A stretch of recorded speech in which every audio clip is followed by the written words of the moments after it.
Welcome back to another hot take video, and a rather special one this time, because this is going to be officially the longest hot take video so far. This video here can fit so many of these spicy bad boys.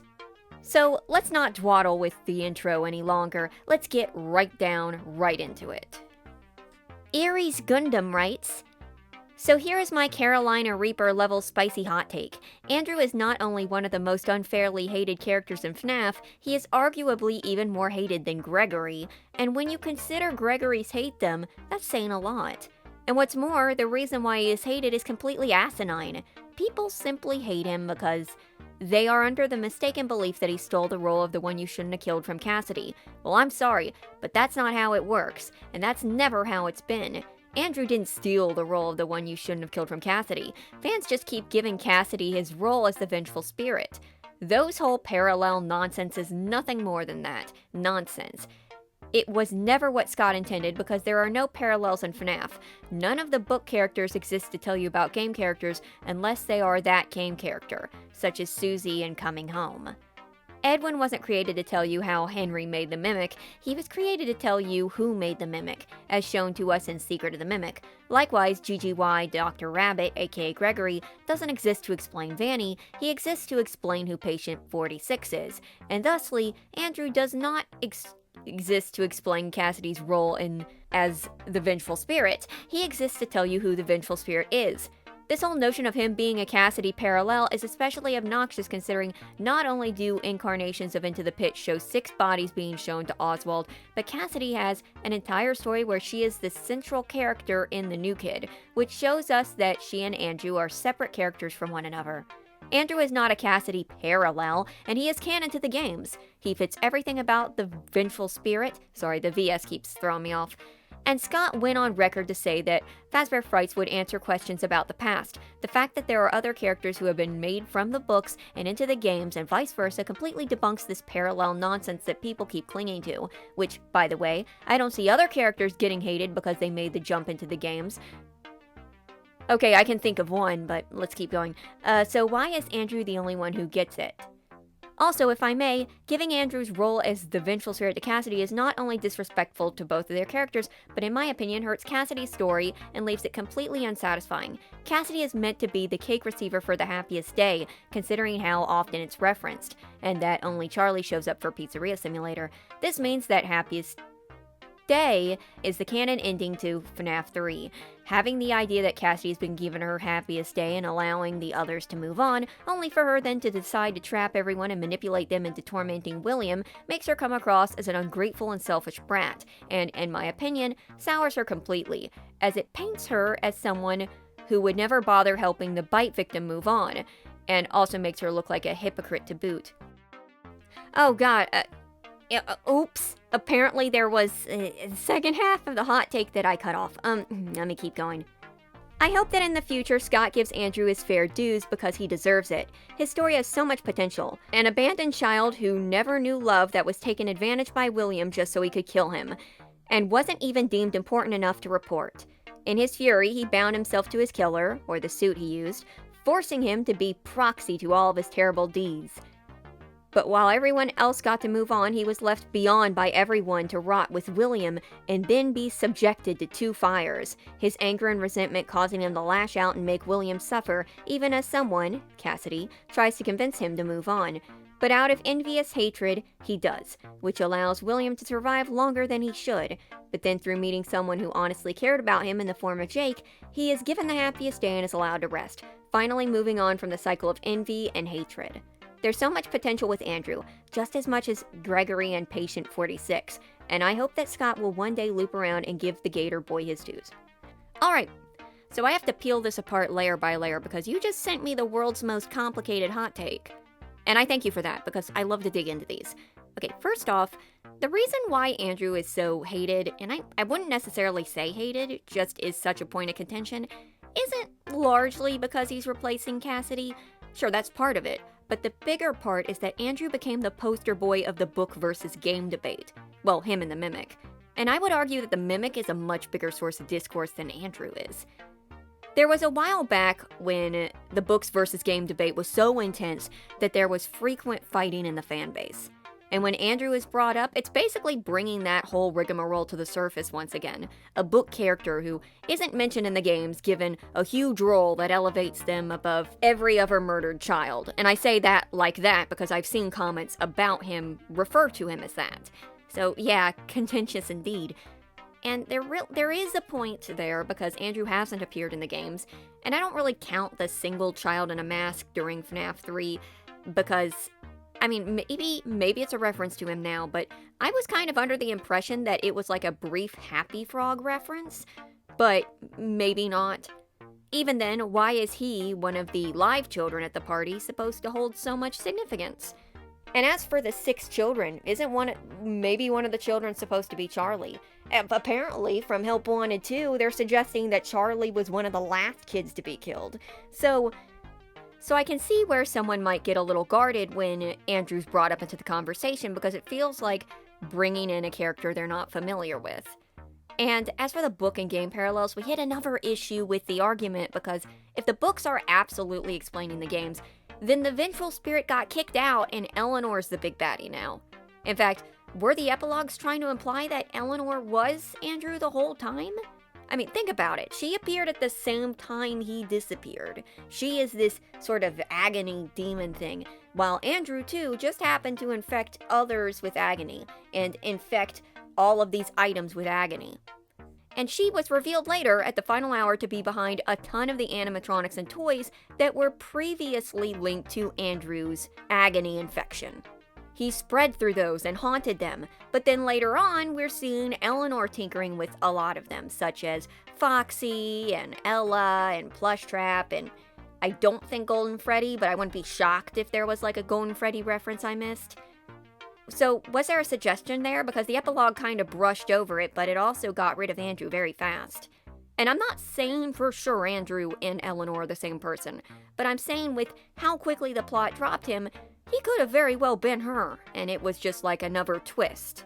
But it wasn't fully explained because FNAF kinda is a little dodgy. And on to who got the happiest day cake. Are we sure it's Cassidy? Why is she so important? If she's so important, why was she just Bonnie in the books? If FNAF 4 was the end, why were all of the missing children's names only revealed in Pizzeria Simulator? Why are 2 of the night guards named after kids? My point isn't to actually ask these questions, but pose the fact that there are so many questions in FNAF that aren't answered that it's difficult to say at any point, this is what's going on, this character is this.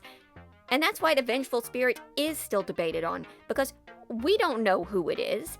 And if the game story is anything to go on, Scott's kind of looking towards other plot lines.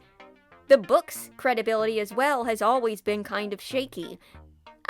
This is a minor thing, but one of the stories was going to have Andrew as the main character, or a boy named Andrew. And at the last minute, they caught that and they changed his name to something else. I don't remember what. But if that would have made it past, then the story about the cat running around with a child's face on it would have been the backstory of the Vengeful Spirit. So, you know, it's neither here nor there. But back to the topic, the actual topic. Does Andrew deserve the hate? No. But I kind of understand where it's coming from. And another part of the problem is that Andrew didn't really get a full arc in the epilogues, just going from angry and murderous to dead, instead of having like a full storyline with Jake. And in that way, I actually agree with you wholeheartedly. If it's true, if Andrew is intended to be the vengeful spirit in the games, then he absolutely needs more time devoted to him. That's what happened with the Mimic. Mimic kind of had a weird, shaky introduction in Ruin, and then there was his introduction as a book character, but it wasn't until he had his own game and had his story totally fleshed out that he really came into his own. And the same thing could happen with Andrew. I could see a lot of people flipping on their opinion of Andrew as long as he appeared in the games and had some time devoted to him.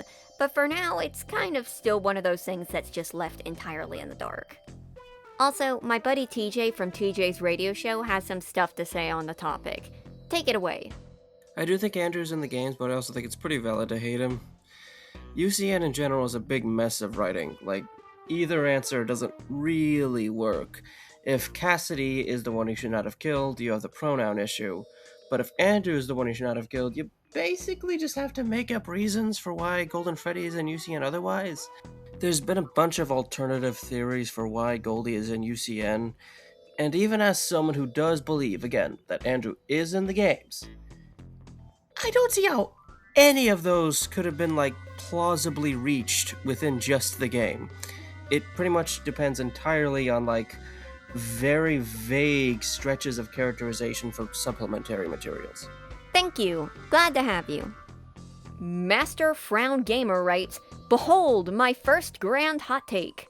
Mike was entirely within his rights to cut off Vanessa in the FNAF 2 movie.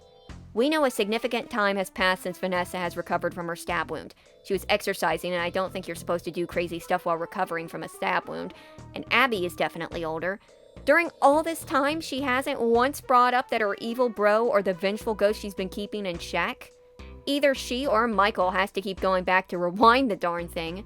She has many opportunities to come clean and yet did nothing till it was already a big problem. In the infamous I can't fix you scene, there's a specific reason why Mike was so bothered and irritated at her. He found out about Charlie, not by Vanessa but by Henry. He keeps finding out cans of worms that Vanessa never alerted him to, which is literally lying by omission by this point and by the end of the movie. To add to that, this was the time to tell him of the dangers. Instead, Vanessa is wishy-washy and lets herself get offended and defensive instead of spitting it out and telling him their real problem. He may be dismissive, but that's because time has passed and he has no clue how bad this is. Vanessa does. If she blurted out immediately, "Abby's in trouble," he would have listened. He clearly worried about Abby and is feeling overly protective, and that's why he's acting this way. Also, a personal note, yes, she does need fixing. She pointed a gun at a random dude. Mike definitely shouldn't have said it that way, but she knows very well how damaged she is. I mean, to be fair, when you go out to dinner with someone and one of your talking points is talking about all these terrible nightmares you're having and how you can't get over the past, yeah, you might give someone the impression that you need a little tweaking there. I digress. Finally, I assure you Mike would have forgiven Vanessa for all the Charlie stuff if Michael didn't show up. That was the last straw. Evil bro secret boss. And Vanessa didn't even act really shocked about it. Michael? You're still around and evil? She knew very well that Michael was a problem of theirs out there somewhere too. If Mike hadn't gone to Team MCI for help, Abby would have died. They all would have died. And this is the big boy point of mine. You can make the argument against all my points until the objectively correct reason for cutting Vanessa off comes up. Abby keeps getting endangered. And this time, it's all Vanessa not speaking up until it's too late. Abby is the most important person in the world to Mike, and he has the right to do everything in his power to keep her safe. She's a child. I have a lot of sympathy for Vanessa because she's clearly very damaged and is struggling with the abuse she's been through, but she caused this to happen and needs to learn the importance of calling out the danger she knows, as she is the only one who, I guess the last word got cut off, it probably can. The thing is, and this I think is very important, during that scene where Mike is like, "I can't help you, fix you," Vanessa does get defensive and she's like, "Well, I don't need you to help me," and storms off. Like, no, woman, you know what you're there to do. You know exactly what you need to tell him. Put on your big boy pants, spit it out to him, and then leave. And yeah, there are multiple times where Vanessa just plays the pronoun game over and over again where she doesn't tell Mike.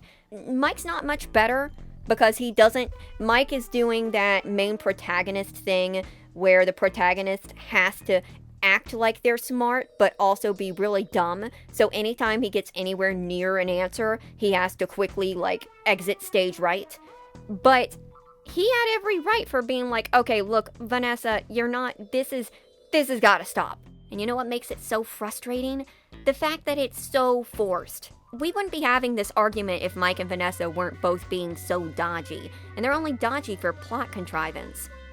That's why Mike always has to dip before he learns anything, and Vanessa continuously refuses to tell him obvious information. But putting that aside, just in context of the movie, yeah, I think we kind of all collectively forgot, me as well, that Vanessa is technically a crooked cop. She was absolutely helping William cover up what was going on at Freddy's, and even if she was conditioned to do so, that still, that kind of shakes her credibility. But the way it was handled in the movie makes it feel so janky. I've never seen a romantic couple with so little chemistry flip back and forth between enemies to lovers so fast. It really was just a last-minute plot point put on the end of the movie because we had to have some drama leading into her becoming corrupt and possessed so that she can have her Vanny arc in the third movie and Mike can save her. Now, how that will turn out, we'll see, but that seems to be where we're going for now. Joey Versus writes, Ruin is overrated and terribly written. The Vanny mask makes no sense. 1, it teleports you all around the building whenever Scott and Steelwool can't come up with a logical reason to get Cassie from one place to another. With this, I'll add that it also lets you phase through objects. 2, the security nodes make even less sense somehow, because the security system keeping the Mimic down there was just put the mask on and touch with your wrench whatever hidden pieces of rubble the mask highlights, and then touch a red turned blue bunny mask with the wrench too, but you're just touching thin air. That's the genius security system. No actual technology, no high-tech devices that make up the security system for you to access with your Vanny mask and wrench. Nope, none of that. Just touching random objects that have no security devices attached, just because your mask tells you to. What the hell was Scott and his team thinking? But no one talks about this because they're too desperate to accept anything that looks good after how bad Security Breach was.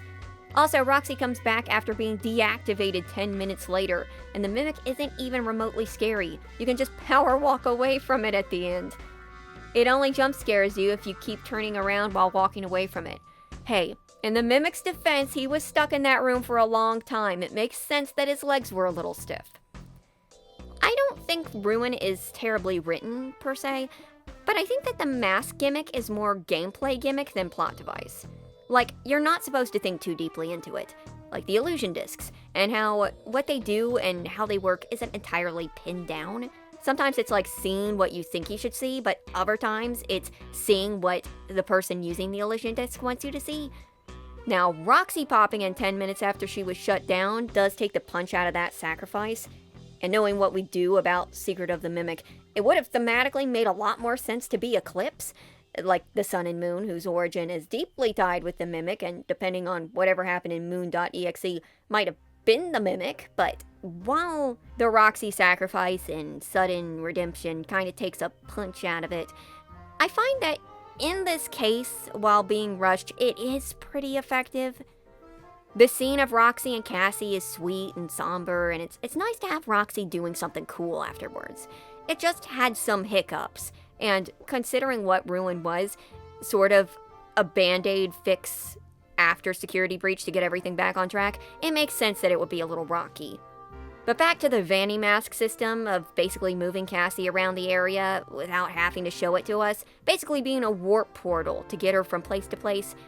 I mean, it makes sense. She went into Monty Golf and went into the daycare and went back to Monty Golf. It's the sort of thing that really why does the daycare have the Monty Golf ride directly beneath it? But I digress. It's the sort of thing that really does feel like a gameplay element that you're not really supposed to think too deeply about. Now, if there comes a point when Vanny comes back and she starts using the mask to teleport, oh yeah, then it would become a massive issue. But for now, I'll give Ruin the benefit of the doubt and say it's just something you're not supposed to think too deeply about. And that's coming from someone who wasn't like a huge fan of Ruin's gameplay. I'll give them this. Jaiq of Hongyan, I hope I pronounced that right, writes, 1. The reason people don't talk about Help Wanted 2 and call it a tech demo is because it has a lack of Fnaf night gameplay, and I slightly agree, as I did want to see Sister Location fully, but that being said, other games like FNAF 6 would be no fun to play in VR. 2 things here. 1, I think it's called a tech demo because a lot of the minigames are just random minigames, and I disagree with that aspect because if anyone's played Help Wanted 1 and Help Wanted 2 in flat mode, one of them definitely feels like a tech demo, but it's not Help Wanted 2. And secondly, we did see Sister Location fully. Think about it. The only thing we're missing from Sister Location proper is the Under the Desk segment, the Funtime Freddy repair, and No, that's it. Because the sister location crossing the floor scene with Funtime Foxy happened in Help Wanted 1. So really that's all that we're missing from sister location. Well, no, the Night for Mini Rena scene, but God help us, nobody would want to play that in VR. It was hard enough on a screen. And actually, Help Wanted 2 had more office gameplay segments than sister location. Sure, we had the custom night in sister location, but when it comes to just main office gameplay, all we had was Innard's private room boss battle, which is recreated in Help Wanted 2.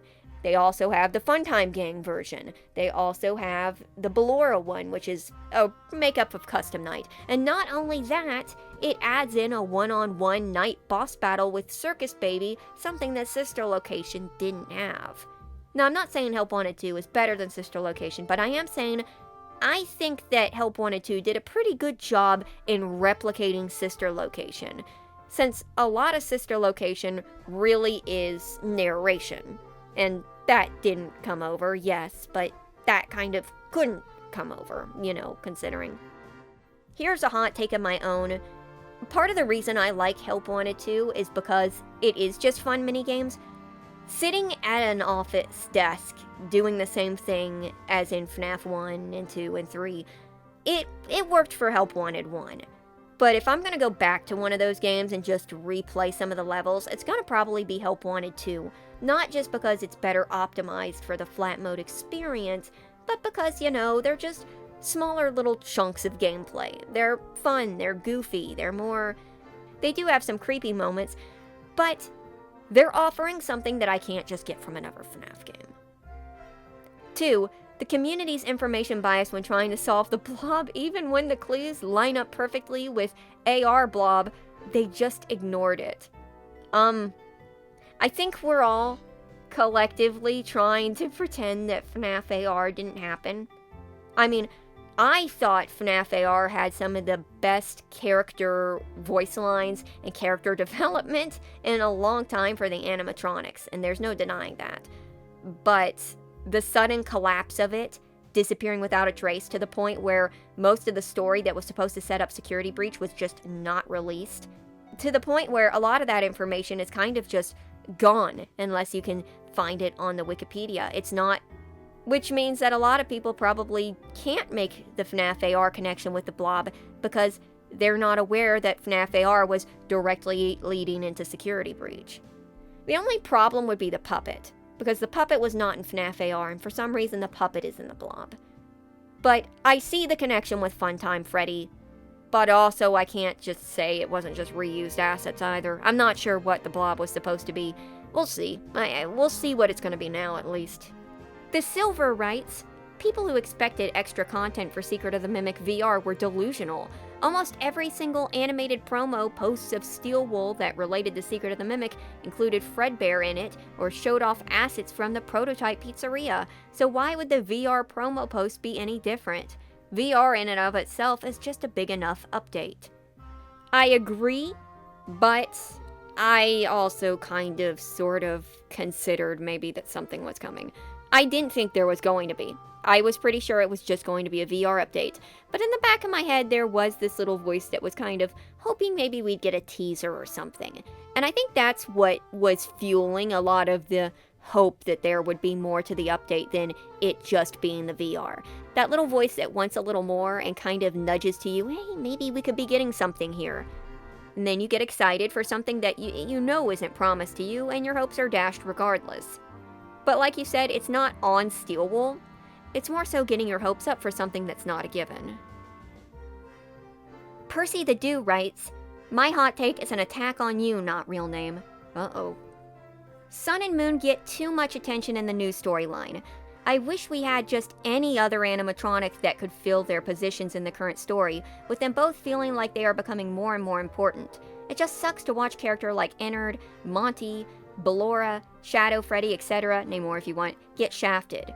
But these two goofs just get implied lore, and a part of me feels like it's because Steel Wool saw that they were popular enough. You could say this was planned from the start, and I don't mind that, but I know in my heart that I'd appreciate a world where they were treated like everyone else who's a side character, important for a bit and thrown away. It feels fair after watching so many bots burn, and yet they get another form, and more lore, and more fix, and wait, let's not go there. So, I disagree for a couple of reasons. Firstly, I think there's sort of a flaw in thinking that it would be better and more fair if we take the characterization out of these characters and just demote them even further. Part of the thing about Fnaf is, for years, people have wanted more interactions and personality from the animatronics. You've mentioned it yourself at the beginning of this hot take. And to do that, we have to have some characters get that. To say that the problem is these characters getting attention is incorrect. The problem would be these other characters are not getting more attention. And the fix would have to be to get those characters more attention, not taking the only characters that get attention and taking that away from them. Because then we go back to nobody having any attention at all, if that makes any sense. Sorry I rambled a little bit there, but you get what I mean. The sun and moon getting attention isn't the problem. As you said yourself, the problem would be that these other characters aren't getting as much. But looking at the characters you described, well, let's think about it for a second. Yeah, Innard definitely needed more time on the table, but Innard was taken out by Scott before Pizzeria Simulator, and Galore too. They're basically out of the plot line. Bringing them back would be pretty difficult, because the only way they're able to bring them back is through spin-offs such as Help Wanted. Monty definitely deserved more, but Monty wasn't going up against the daycare attendant. Monty was going up against basically everyone. Because Roxy got a whole lot of attention. I'd say Roxy and the daycare attendant got about the same amount of attention. Even if the sun and moon are getting some more backstory elements, Monty got some more backstory elements too. But Monty getting demoted wasn't because of the daycare attendant. That was because everyone got more to do than him. He wasn't cut out of Help Wanted 2 to give room to the sun and moon. He just was cut out of Help Wanted 2. And as for Shadow Freddy, what would we even do with Shadow Freddy? I gotta be honest with you, I have no idea what we would even do with Shadow Freddy now. It was like when someone brought up bringing Shadow Bonnie into the Pizzaplex. It would be weird to bring the image of Classic Freddy into the fold in a series where Classic Freddy isn't even currently roaming around. So, the bottom line here is this. The problem isn't that the daycare attendant is getting more attention. The problem is that other characters aren't getting as much attention. But taking that attention away from the daycare attendant will only work if it's given to these other characters, but just evening them out so it'll feel fair will go back to the same problem we had before, where we had all these colorful animatronics, but only like once in a blue moon did one have any personality. In fact, I can give you a great example. The puppet. The puppet is supposed to be this big, important character, but the puppet kind of just doesn't really get any screen time, to the point where right now, I'm constantly seeing people being like, oh, the puppet is a fraud, the puppet didn't do anything. Well, maybe the puppet did something, we just don't know, we didn't see it do anything. But I'm not going to pin it on the attention to the daycare attendant that the puppet didn't get anything to do. The puppet didn't get anything to do because the games weren't really interested in showing the puppet doing anything. And now it's kind of been left behind for good. So it's a little more complex than just, let's even things out to be fair. We don't want to overcorrect too hard here. Dodo Moss writes, okay, these are my hot takes. Note they are from 11 months ago, so everything I wrote here was before Secret of the Mimic, so yeah. 1. I don't like the Mimic all too much. I'm not hooked for Secret of the Mimic because I don't want to go back to the past just to learn about the Mimic. Why can't we have a game that comes after Ruin like Escape from the Pizzaplex? If I'm gonna like the Mimic, it's not because of the games and books he appears in, it's probably going to be because of the memes made of him. Side note, this was from 11 months ago, so before Secret of the Mimic, I've changed my mind, and it's one of my favorite FNAF games ever. I feel and felt the exact same way. When we were going into Secret of the Mimic, I was kind of like, I don't really want to go back to the past to hear about how the Mimic was behind everything. But then we went back to the past, and I was like, you know what, the Mimic, I think I might have misjudged him. He's not too bad. And now, my feelings have shifted to where I'm like, I don't know if I really want to go back to Fredbear's Family Diner. I kind of feel like it's just going back to the past. So, we can take a guess now that when the Fredbear's Family Diner game, if it's being made, ever comes out, I'll be like, I don't really want to go back to the past. And then we go back to the past, and I'm like, you know what? That wasn't too bad. The puppet finally came back. But moving on. 2. I don't want to be reminded of the MCI over and over again, my god. Help Wanted was made to see the MCI as a joke and myths, and Security Breach, for all I know, we got one newspaper article showing missed kids, and are yet again, since in the ending where Greg ran away, he mentions missing people, and not to notify a whole staff just disappeared out of nowhere, and one of our only evidence is the birthday endo and the vents hiding. Guess when he arrived, he saw his brethren and Vanny killing off the co-workers and stood there in shock watching. He also ate some cake. In Help Wanted 2, we got the Vanny ending with the dead children from like a decade ago in the first location. I mean, we got it, Steelwool. We got it a while ago. I do think it's true, though. I made a DCI video recently where I went into it, but the MCI getting attention and taking attention away from things like Vanny is a problem. And this is different from the hot take I talked about 5 minutes ago where we were talking about the daycare attendant getting more attention from the animatronics. In that case, these are all side characters getting attention. In this case, we're talking about an event that happened a long time ago, overshadowing the current story. And showing it to us over and over again doesn't necessarily help. 3. I don't get why people hate on Monty fans. They throw it out like it's a crime. Honestly, I don't even understand how you could love Glamrock Bonnie. Sure, the design is cool, and having an official model of him is cool, and he is the victim and had a relationship with Glam Freddy, but just as we wouldn't have found him if it wasn't for fan service.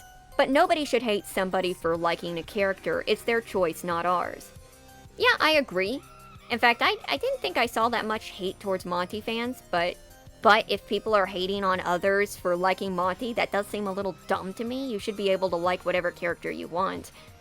As for Glamrock Bonnie only being revealed for fan service, that was fan service that was correct. Because if Glamrock Bonnie had never been revealed, it would have just been one of those open-ended mysteries that we would have kind of had hanging over our heads forever, but we actually got some closure out of that.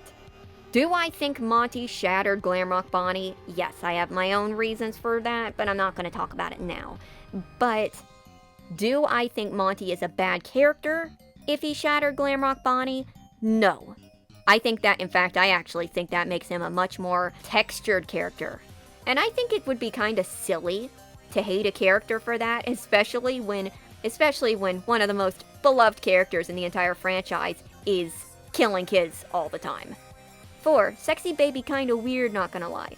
Sexy Baby is especially weird now that someone put that idea in my head that it could have just been Ballora and nothing would have been lost. I mean, really think about it. Ballora is the alluring one. Ballora is the one who looks like a human. Ballora is the only one who could have gotten away with this without it being creepy because she's not possessed by Elizabeth Afton. But for some reason, Ballora was completely cut from the books, and they decided to make Circus Baby the sexy one. It was a choice. I can't say it was a good choice, but it was a choice. 5. Leave Peepaw alone. He didn't have to be created. He only wanted to fulfill his purpose. Gets yanked by the blob. Rest in peace, Peepaw. You were goofy as heck, but I gotta say, I definitely warmed up to you. And no, that's not a fire pun. So these are my hot takes. Some are old, the last one was added, but hope you like them. Love your content. Big fan all around. Keep up the good work. Thank you, I will. Isaiah Swert writes, that glitch trap design isn't scary. He just looks like a dude in a costume that you could easily beat up. I disagree, but I agree if we're talking about Vanny. Vanny always looks like just a woman in a costume to me, but Glitch Trap just seems just creepy enough, just like strange enough that I could imagine something diabolical with him. Like, I wouldn't say he's scary, more so he's just pretty unnerving. He's very chilly. And I think what helps with that is that so many of his features are exaggerated, but then you've got very realistic human-looking hands. Something about the human-looking hands with the mismatched proportions of everything else gives that creepy, this is actually just a guy in a suit, but in a creepy way sort of feeling. There was a better way for me to describe that. Jam writes, screw it, been a while since I suggested it. Fnaf 6 really just got massively kinda screwed over by Help Wanted 2. The main focus of Help Wanted 2 was sister location, with every animatronic, even stuff like the mini arenas and all, having a mechanic being present and all, and several minigames. The other game that got heavy focus is Security Breach, including Ruin. There, too, lots of focus on the animatronics, Monty aside, but there's already more than enough people who pointed out that specific unfair lack of representation.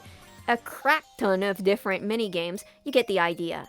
Fnaf 6 has one minigame, focused on Helpy, and the only other animatronics present are Scrap Baby, Pig Patch, and Lefty, only 2 of the 4 salvaged. And we already have a lot of Baby and Help Wanted 2 from the sister location parts. Moreover, they basically all have the same mechanics. Now granted, the salvaged also had the same mechanics in Fnaf 6, but like, it's Help Wanted. Half of the fun is having levels and minigames tailor-made for different animatronics. With all the different ideas they used in the Security Breach Ruin parts, they sure could have spared a bit of originality for the Fnaf 6 stuff. If anything, that would have been the perfect occasion to actually showcase these characters a bit more with more tailor-made gameplay mechanics. Hell, again, half of the main cast, Molten Freddy and Scraptrap, isn't even acknowledged, and that's not even considering all the other animatronics and minigames also present in Fnaf 6. Example, DJ Music Man got a new personalized minigame, but where's the actual proper Music Man? So yeah, kinda miffed. It is quite the bummer. So yeah, Fnaf 6 didn't really get much representation in Help Wanted 2, but to the game's credit, I don't think it really set out to represent Pizzeria Simulator. Really, it appearing at all in that one level, I feel is more so throwing a bone to the game, because it definitely seemed like the game was angling more towards just sister location. In fact, I think the only reason that it was brought up at all is because we're in the location in Help Wanted 2, and because of Scrap Baby, since Circus Baby is such a big deal in that game. And I don't even think it's a defense saying that, well, they weren't really thinking about that, they were really trying to just cover sister location. Yeah, I can see it, especially since I'm one of the people who's like, you know, Monty kinda got shafted this time. But on the other hand, it wasn't really a matter of false advertising in a way, so it didn't get too screwed over because it wasn't sold as being a remake of Pizzeria Simulator. Barb Biker writes, extremely late, so I understand this won't be in the video. I actually just caught this one, so it made it in. However, I've been rewatching your hot take videos, and I've got a few new ones that I'll probably forget otherwise. 1, Eclipse is really dumb. Like, I know other people have said about how it's like harming Moon, lobotomizing Sun, etc. And I agree. It's taken 2 extremely strong characters and just made them bland. Eclipse's whole section in Ruin felt just like they wanted to give something to the daycare attendant because of their popularity, and now we've just got the concept of beige as a character in their place. I hate that I kind of agree. It does seem like the daycare attendant section was added in as a response to how popular they were, and the reason I believe that is because of the fact that Cassie goes to MacDougall and then goes to the daycare and then goes back to MacDougall. I think that they just kind of deviated so that we could see the daycare attendant because they were so incredibly popular. Eclipse is cute, but compared to Sun and Moon, Eclipse doesn't even hold a candle to either of them. And it is a shame to think of the prospect where these 2 characters were completely erased for one character who is basically just good with children. That's basically the only character trait we have of Eclipse, and of course we only got like 2 lines from him, so that makes sense. But also, if we were going forward from here, I would hope, like if we had a Ruin 2, I would hope that Eclipse would stay Eclipse for like 5 minutes and then revert back to Sun and Moon. Because he definitely doesn't have as much color as his counterparts. 2, I think part of the issue with FNAF's lore is that Scott's vagueness in the games has caused the lore to shift and changed past what he had originally envisioned. Like how he admitted a while ago in an interview that he doesn't know what's inside the box because the story has changed so much since it first premiered. Also, his refusal to tell Steelwool what the lore of Security Breach was supposed to be was really stupid. His general refusal to submit anything properly into canonicity has meant the lore has become a jumbled mess that nobody understands. I do think the vagueness is a problem. I think that you can keep some things vague for theorizing and speculation, but it is kind of frustrating when we can't get simple things like names and specific dates. Stuff like that. Like, getting a couple of anchors would really do the story some good, because when everything is up in the air, it's hard to reach for any conclusions and get a hold of something other than thin air. 2.5. His argument that all the necessary factors are there to work out the early game lore is a terrible argument, even if he did think that they were clear at the point that nobody understood, if surely you'd take the hint. So the thing is, when he said it then, it might have been true, but it's not true anymore. Because he came out of Fnaf 4 saying all of the factors are there to answer the story, but it would be virtually impossible to add characters like Charlie Emily, Henry Emily, and them into that lore as of like Pizzeria Simulator. So it's just not accurate anymore. 3. FNAF games like to enter too many open-ended plot holes. The Blob's existence, the stupid post-it note room and security breach, the DCI, Glamrock Bonnie, etc., etc. Basically every game adds a new Chekhov's gun that proceeds to not go off. Now it's basically just an entire memory of fully loaded guns that have never gone off and may not even exist anymore. Sorry if this makes no sense, I just feel very passionately that Scott's lore has just gotten too far out of hand. I agree with the Chekhov's gun thing, because there are certain things that we get to a certain point and then they just kind of don't go anywhere.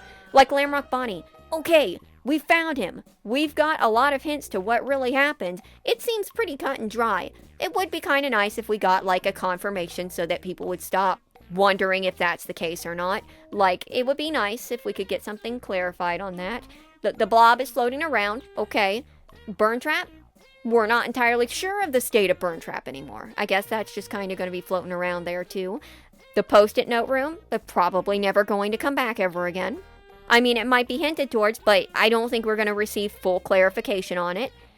Secret of the Mimic kind of did go into the right direction in a lot of aspects, because a lot of the questions it brings up, we get the answers to almost immediately. We get the answers to them in the game. So Secret of the Mimic went in the right direction.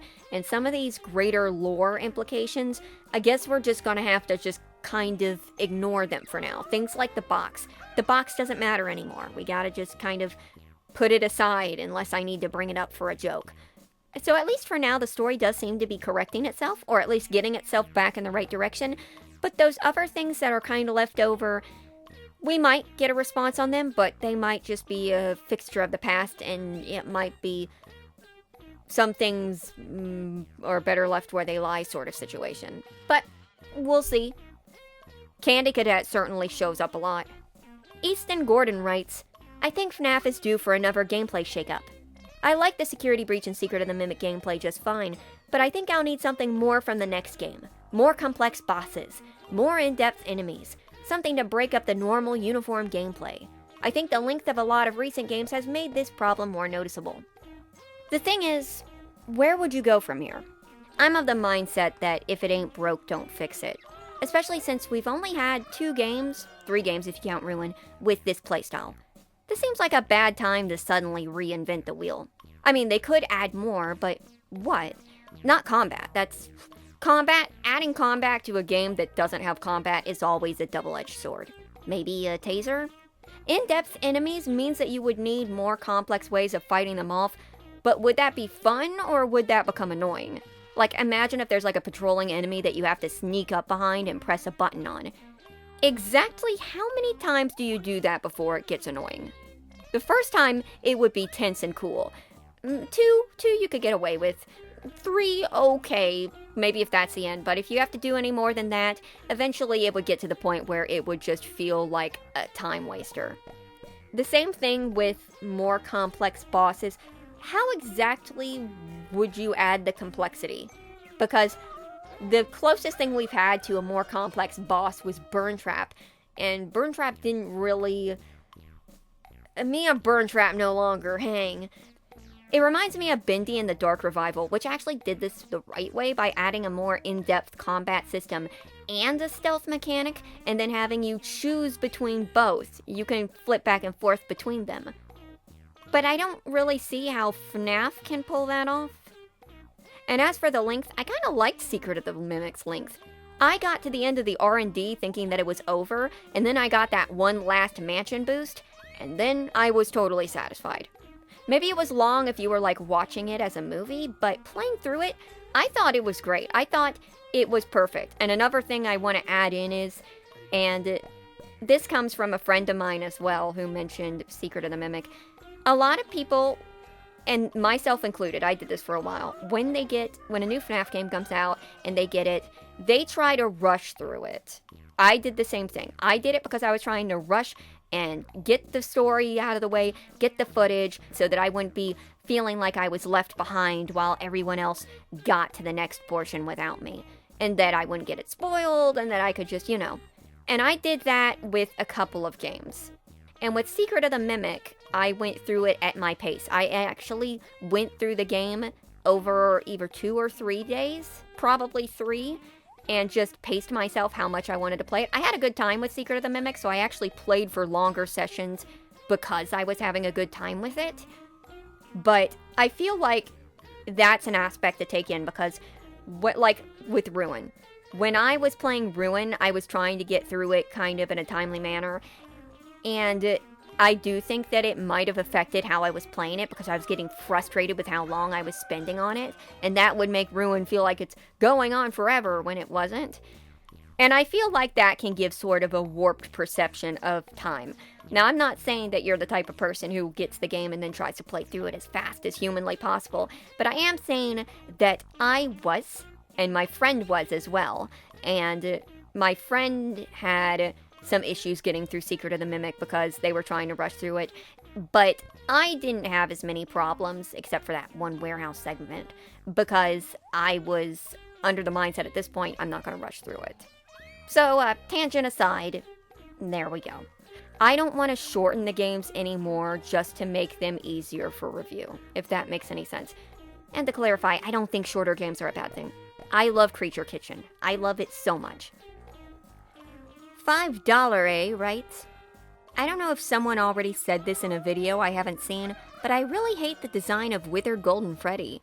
In FNAF 1, he was a rare Easter egg that crashed your game, and despite being a recolor, his design was pretty decent. And I like the idea of him having unique features. In FNAF 2, he just looks worse. He has a worse shade of yellow, and he feels less paranormal. I hate that this design has seemingly replaced the original due to being used in Ultimate Custom Night, just called Golden Freddy, and that book that shall not be named used the FNAF 2 design. Also, the puppet model is a girl, and I think it was a typo in Ultimate Custom Night. Argue with the wall.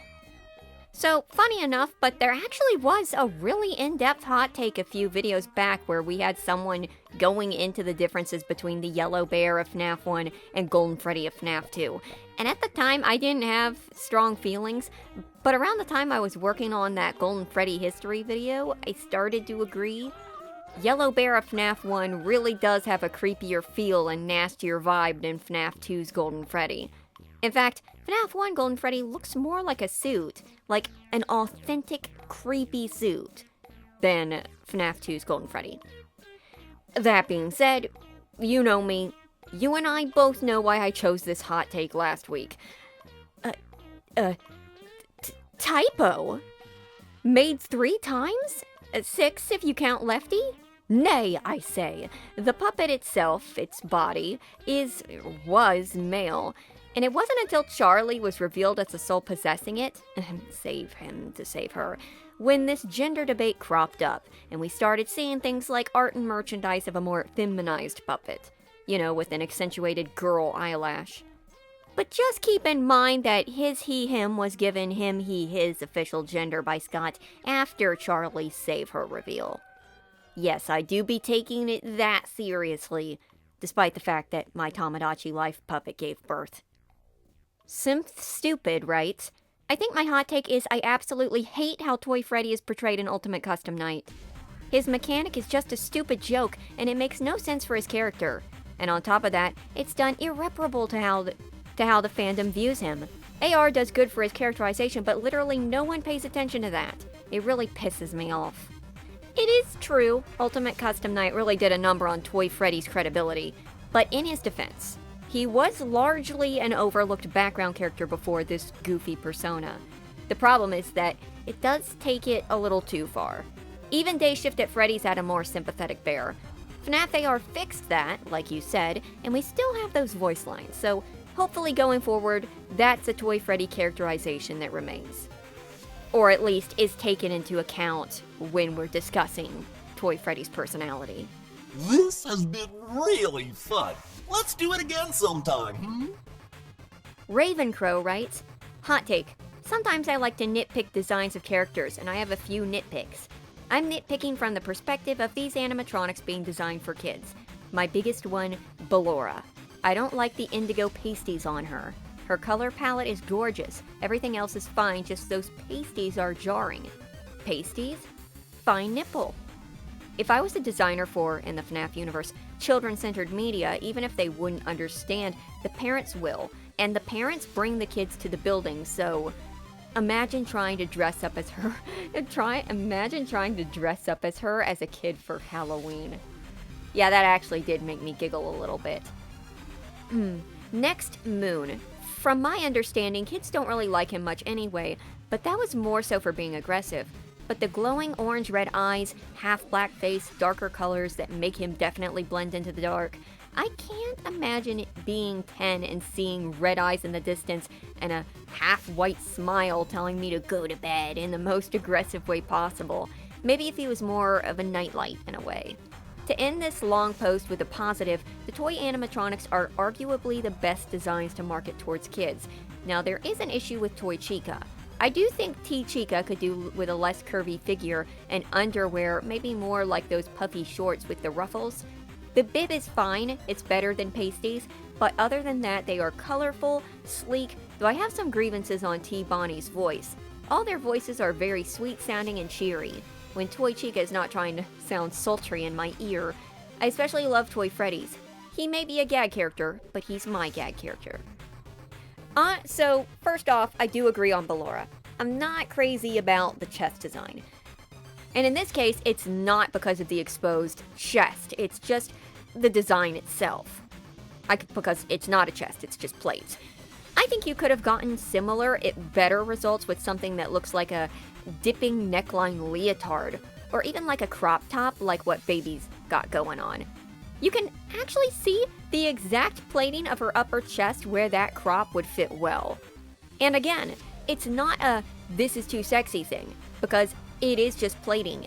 I could see people looking at it and not realizing that that's supposed to be exposed skin. But I just think it would look genuinely better with a designed leotard. Like more ballerina-like. Now, Moon is an interesting case because I could see older kids getting into the design. You know, like some sort of Nightmare Before Christmas vibe. But that's definitely not going to fly in the daycare. It barely flies with Sun.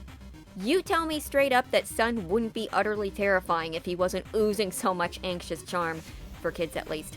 There is one caveat, and that's that a lot of Moon's merchandise shows him with blue eyes instead of red. Now there's two reasons that this could be.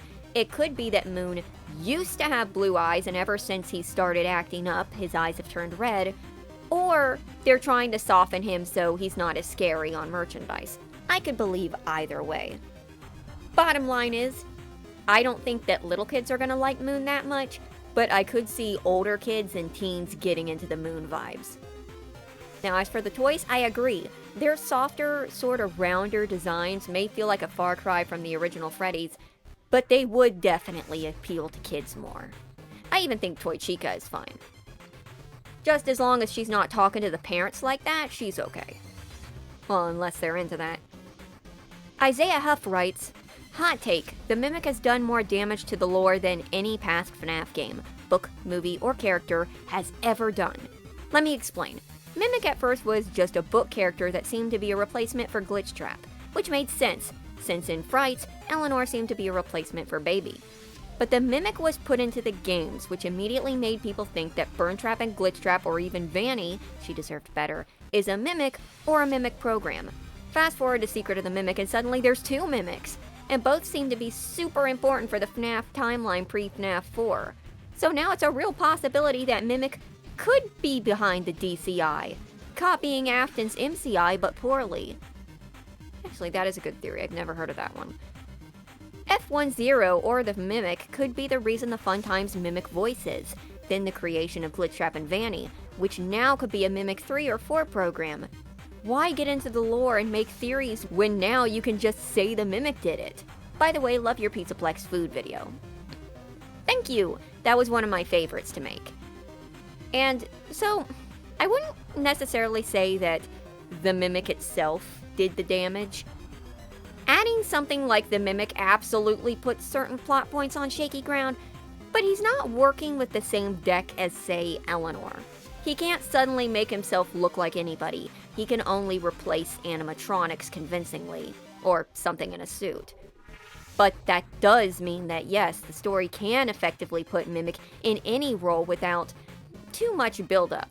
By which I mean, it could come out in the next game that Mimic was the one killing kids in a suit and Afton was just guiding it, or that it was Circus Baby, or something like that. It could happen. But Mimic itself is not doing the damage. It's actually the lack of concrete details that are the problem. See, the only reason that we can say Mimic can be this or that is because so much of FNAF's storytelling has relied on silent minigames, hints, and suggestions. Figure it out on your own, but no surefire way of knowing if you're on the money. And that's a problem the writing created, not the Mimic. That being said, I do think if we get to the point of juggling 3 or 4 Mimics, we're gonna start losing some serious ground. Hobo Man Let's Plays writes, not my hot take, but a friend's hot take. My friend's favorite character is Balloon Boy, and they don't know why he is such a hated character. When I explain to them why people don't like BB, it is because people find him annoying, but my friend gives me a genuine look of shock and surprise when I told them that. They told me that BB gets too much hate and that people should really warm up to him. So the thing is, and you can tell your friend this, I think a lot of the hatred for Balloon Boy is kind of exaggerated. Like when I make jokes about Balloon Boy and hating Balloon Boy, I don't really hate him. It's more sort of like an exaggeration to go along with his menacing, mischievous gremlin persona. People really do like Balloon Boy. They just love to hate him, if you put it that way. And even if they didn't, there's nothing wrong with liking a character that other people don't like. For example, when I was a kid, I used to, I got into Sonic X like 5-6 years after it went off air, and my favorite character was Bokoon. And if you don't know who Bokoon was, he was like this little robot kid who would play pranks and cry all the time, and that checked off my boxes. He also had like a crush on Cream the Rabbit and was blackmailed by Rouge the Bat because of it, so he also had the tragic backstory angle, well, you know, kind of. And I can genuinely say I've seen maybe only like 4 or 5 other people in the wild who also liked Bokoon. And Bokoon, yeah, he's never coming back. But unlike Bokoon, Balloon Boy still has a chance. When FNAF is on its last legs, Balloon Boy will still be standing there laughing proudly. I can't pronounce that name, but you say, my hot take is that CC isn't important as everyone wants him to be. His whole role in the story is only to give Michael a motivation and to show how much William is a horrible father. He is only a plot device. Even Scott doesn't care about him. He didn't even give him a name. There is some truth to that. There is truth to that. The only issue is that he was seemingly so important in the game that he was revealed in, and then the story just didn't really give any closure afterwards. Did he give Michael motivation? We don't know. We know Will was awful, but we already knew that. FNAF 4 gave the impression that the crying child held significance, and then for some reason he just disappeared from the plot, despite having remnants of it lingering in sister location. More than likely, CC wasn't a non-important character, but a character who was lost when the plot changed focus. Left behind when whatever elements he was connected to were no longer as vital for the story going forward. He was part of a story that was supposed to be the end of FNAF, and when FNAF kept going, the end was sort of left behind. And perhaps the crying child was too. But we still keep his memory alive. Slaphead writes, might not be a hot take, but FNAF has never been especially scary. People complaining about the lack of horror in the newer games, I think, fail to realize that these games have never been particularly scary. I know horror is subjective, and I might not have had the best childhood, but I feel people are confusing a bunch of ambiance, nostalgia, and jump scares for genuine horror. The aspects of body horror and predators targeting children can be especially freaky if you have kids or if it just happens to be a child, but the way they go about it isn't particularly scary. Some character designs like Withered Chica or FNAF 3 Springtrap or the Moon Guy from Secret of the Mimic are equally as cool as they are creepy. Lol. You know, I agree, and the thing is, and I don't think this is a case for everyone, so I'm not trying to invalidate everyone's feelings, but I do think that some people specifically might forget that FNAF is 10 years old, which is shocking, I know, it's jarring. So 10 years ago was when you first saw FNAF, and your preferences for horror and your tolerance for horror might have changed. A lot can happen in 10 years. You can see a lot more stuff, you can watch a lot more movies, and then you look back and you think, FNAF used to be scary, but maybe it isn't that FNAF used to be especially scary. Maybe it's that FNAF used to be new and you used to be different. But that shallow attempt to be deep aside, FNAF has had scary moments, but I do disagree when I hear people say that the first FNAF game was really, really scary. Like, it was super scary. Because I go and I look and I watch FNAF 1 again and I'm like, that's not really scary. But then again, that's because I've been seeing it for 10 years. So I agree, FNAF has creepy moments, and there have definitely been plenty of creepy moments throughout the series, but I don't think it's ever been, like, heart-stoppingly scary. And admittedly, between you and me, and everyone else watching this video, I think one of the flaws in thinking that the old games were scary and we should go back to the old games is the realization that, yes, if the old games were scary, that was great. But if we go back to the old games and do what they did, they're not going to be scary anymore because you've already been familiarized with it. If you get, like, jump scares. Let's say something jump scares you. It makes you jump a little and it might scare you the first time. But that's sort of not like a scary scare, that's more like a jolt scare. But let's say you get jump scared twice. Okay, it's still pretty jarring. 3 times. Okay, 4 times, 5 times, 6 times. At some point, it loses the edge it originally had. And that doesn't mean FNAF as a whole isn't scary. That means that going forward, FNAF can't really go back to the past to find what made it scary. It has to evolve itself to keep itself scary. Alright, I'm gonna stop here because I'm just rambling. The Entity in Dead by Daylight. Ooh, this is an honor. Right? I hate Iron Lung being used for saying the FNAF movie could have been better. It's just Markiplier the movie. I love Mark, but most would have shown for his movie if he wasn't who he was. It's a movie with little story and just spooky lights and sounds. The FNAF movies are trying to have a story, and although I agree they need improvement, Iron Lung is the worst example to use. Iron Lung. The movie about the Eldritch-inspired apocalypse reshaping the universe and this convict who got on the hook for inadvertently blowing up humanity's last piece of Earth, a tree, being sent into a bloody abyss to face a leviathan of conjoined bodies and see if he can achieve redemption. And I'm not saying Iron Lung is the best movie ever. It definitely had some kinks in it. But to say that it has no story is factually wrong.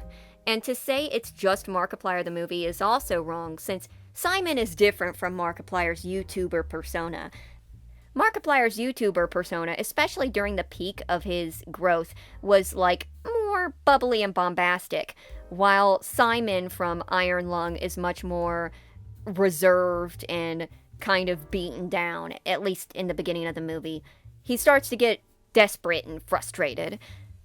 I think you might have just gotten frustrated yourself with people comparing the movies. So you're trying to do the same, but I think you missed the comparison. The comparisons I've heard are this. Iron Lung is closer to its game, while the FNAF movies are not. And that's true. The FNAF movies are a lot closer to the Silver Eyes trilogy, down to some of the beats of the FNAF 2's climax and finale being very, very similar to the Twisted ones. So, yeah, the FNAF movies are trying to tell a story. It's just not necessarily a story that resonates with all fans.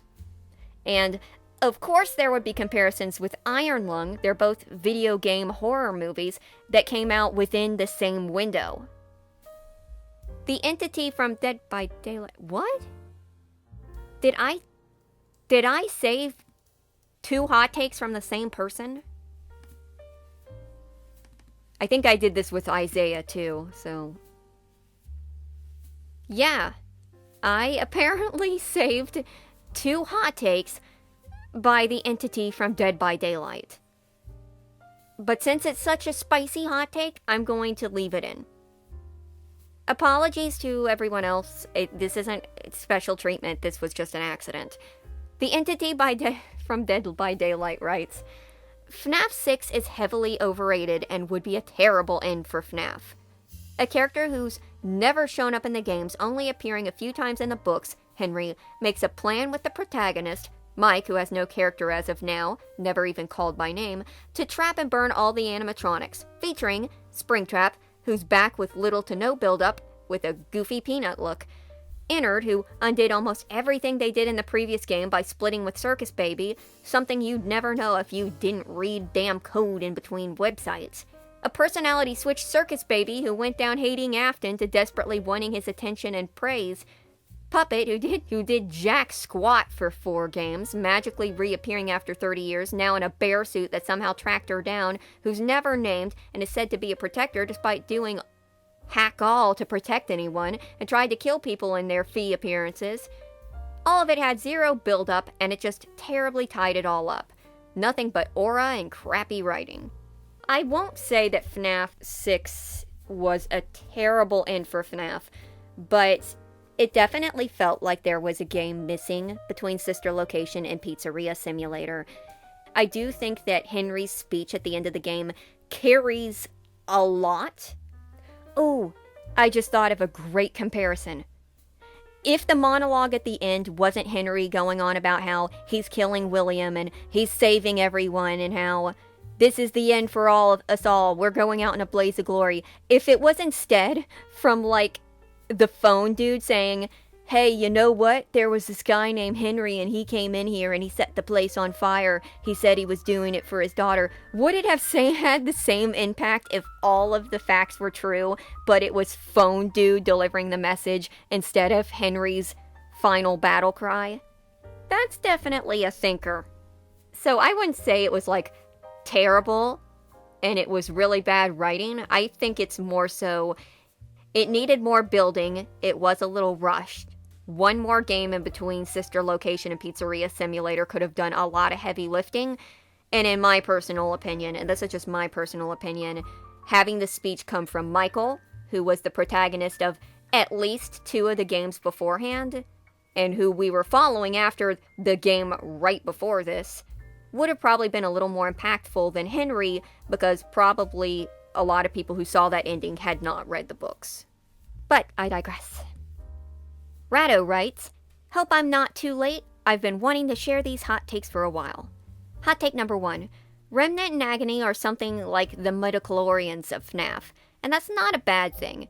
Agony and Remnant were concepts that were always kinda there, ghosts' emotions having an influence on their surroundings, only now we have some way to quantify these, arguably, 2 vague ideas presented to us.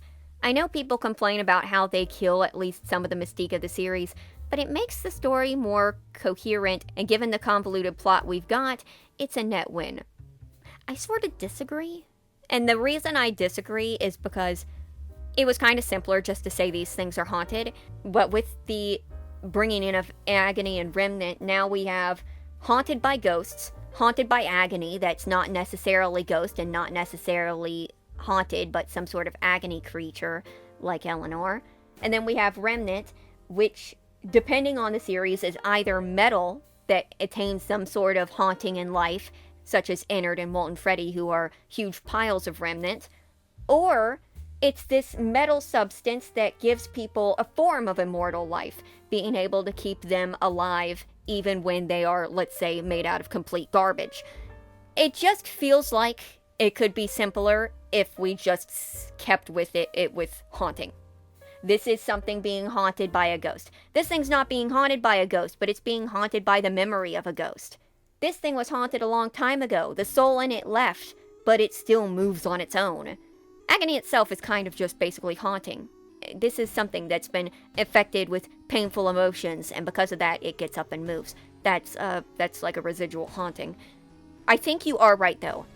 They are like the midichlorians of Fnaf. As someone who's not necessarily a Star Wars fan, I've seen Star Wars. I don't think it's bad or anything. I never got real deep into Star Wars.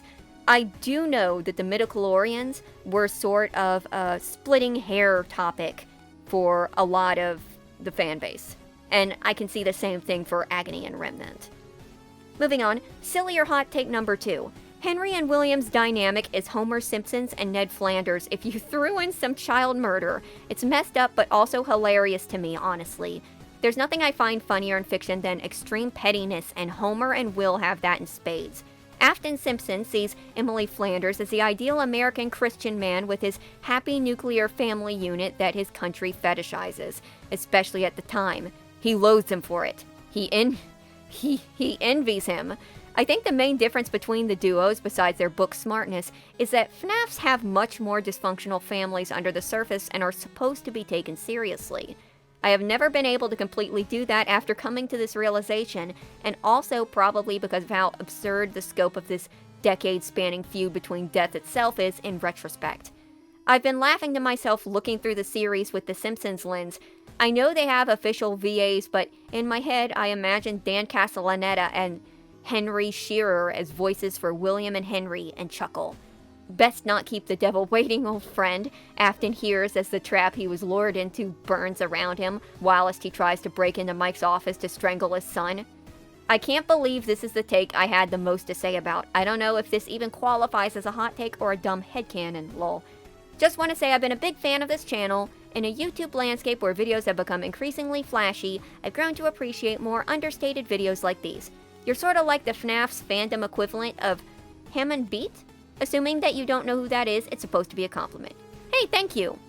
Okay, so what's so funny is it is a joke hot take, but I feel like you're onto something. Because the tension between Homer and Flanders. Flanders is the good guy who has everything going right for him. Homer is the consistent. Homer is funny, especially if you're looking at old season Homer, because Homer was stupid, but he would have moments where he was actually clever. He would suddenly pull out the most devious schemes, and they would, a good chunk of the time, actually work. Homer was just consistently held back by his laziness. But when he set his mind to something, he was able to get it done, and he was usually able to get away with it relatively scot-free. That does kind of fit with William Afton. Now, I'm going to be completely honest. I can't remember if I've done this one before or not, so this might be a repeat, but I remember reading this one, and I think this is an older one I had saved and never got to. So let's do this. Blue Mage writes, I'll admit I don't engage with the FNAF fandom, so this might actually be a cold take for all I know, but I'll put it here anyway. Hot take. Roxy didn't actually have a character arc in Ruin. The only reason Roxy didn't bite Cassie's head off is because she wasn't Gregory. We all know that, but I've seen people treat this like Roxy's redemption arc. Guys, if Gregory had walked into the room 5 seconds after Cassie did, she would have gone straight back to I'm a kill 'em mode. Now, should we have gotten a redemption arc for Roxy? Yeah, I think that would have been cool. Her going from, I'll stick around because you need my help and totally not because of this terrible, crushing loneliness, to being willing to lay down her life for one person she cares about more than herself would have, A, made the ending make more sense. Bonus hot take, Roxy coming out of nowhere to save Cassie is kind of an asshole and is just there so the player has a head start. And B, would have been a very tragic but fitting end to everyone's favorite Robot Wolf. P.S. I've been watching for about a year now, and your content is, without a doubt, the best FNAF content on the tube that I've seen. Thank you! Now, I think we discussed this a little bit earlier when we talked about a different Roxy hot take, but I would say Roxy did have an arc. The problem was it was just a pretty rushed one, and like you say here, it wasn't really a fully fleshed out one. Really what it would have benefited from is if Cassie had ran into Roxy earlier in the game, and either, like, let's say this. let's say the game opens up, Cassie runs into Roxy maybe after the first chapter. Roxy starts chasing her. Somewhere around the second chapter is when she realizes it's not Gregory. Somewhere around the third chapter, Roxy starts, like, not really tagging around with Cassie, but trying to get her to leave, like, hey kid, look, you gotta get out of here or something. And then maybe around chapter 4, she's like, you know what, fine, I'll follow around with you, but not because I mean, you're a cool kid and all, but I'm trying to find Gregory, so we'll team up for that. It's not because I'm soft or anything. I'm too cool to be soft or something like that. And just going along with having Roxy slowly become an outside source to, in the chapter before she gets sacrificed, having Roxy be like a very close companion with Cassie, like having her walk around with her as she's doing her thing, and then having the accident happen. Maybe, in fact, something Cassie activates is what causes the forklift to go on to Roxy, or Roxy pushes Cassie out of the way and gets crunched by the forklift. Then Cassie is supposed to put her down, and she does. Then, instead of having her immediately go down into the basement at that point, or immediately into the sinkhole, maybe have Cassie have to deviate somewhere else and then come back, just so we have a little time to have that sacrifice sink in a bit. Maybe even have a scene where Cassie comes back by and notices that Roxy seems to be gone, or something like that, and she's like, wait a second, isn't this where Roxy was? Where is she? Okay, that might be a little dumb, but that's a possibility. Ooh, and then when she makes it into the sinkhole, she starts getting chased by the mimic through the tunnels. The tunnel segment's a little longer, and she's getting chased by the mimic, and she hears Roxy's voice and thinks it's the mimic, but then she's found by Roxy. Now, this is all off the top of my head. And then Roxy spars with the mimic, yada yada, the rest of the story happens. Now, I'm not saying this is perfect. This absolutely isn't perfect, but that's a way, off the top of my head, no planning, no script, that you could have kind of spaced out Roxy's character arc and had it feel a little more fulfilling. Because part of the problem with the character arc is that it really only happens in a singular section of the game. But there you go. Kirbycorn writes, first time commenting. My wife and I love your videos and have even short-formed your name to Nori. If you don't mind, we also call you Fnaf Peridot. I do love me some Peridot. My hot take is that Fnaf has nothing but potential for crossovers, especially with other robot-based media. Fnaf x Transformers, Fnaf x Murder Drones, Fnaf x Terminator. I think the idea of Fnaf's lore and world building would be neat to see in other media, even as just a cameo or something. Plus, I crack ship Ennard and Sintessa. We'd love to be a part of a video. Well, here you go. Thank you kindly. I agree, even if it's not like a canonical entry, it would be cool to see Fnaf do a couple of proper crossovers, because I know it's appeared in things like Batman and Ben 10 already. Well, a mention in Ben 10. But it would be cool if there was like an actual crossover, just something for fun. But I do find the Ennard and Sintessa. In case you're not familiar with Murder Drones, and this might spoil Murder Drones a bit, so you can just skip past if it does. The reason for this crack ship is because, so, Sin is the main villain of Murder Drones. And when she finally appears towards the end of the series, it's revealed that she's wearing the bodies of one of the last humans as her skin suit.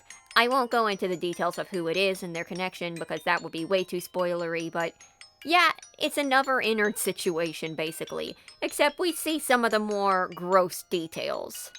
So yeah, I get the connection. Moving on. Helpy writes, I'm probably way too late, but I've been watching your content for well over a year, and I hope I make it into this one or the next. Anyway, here it goes.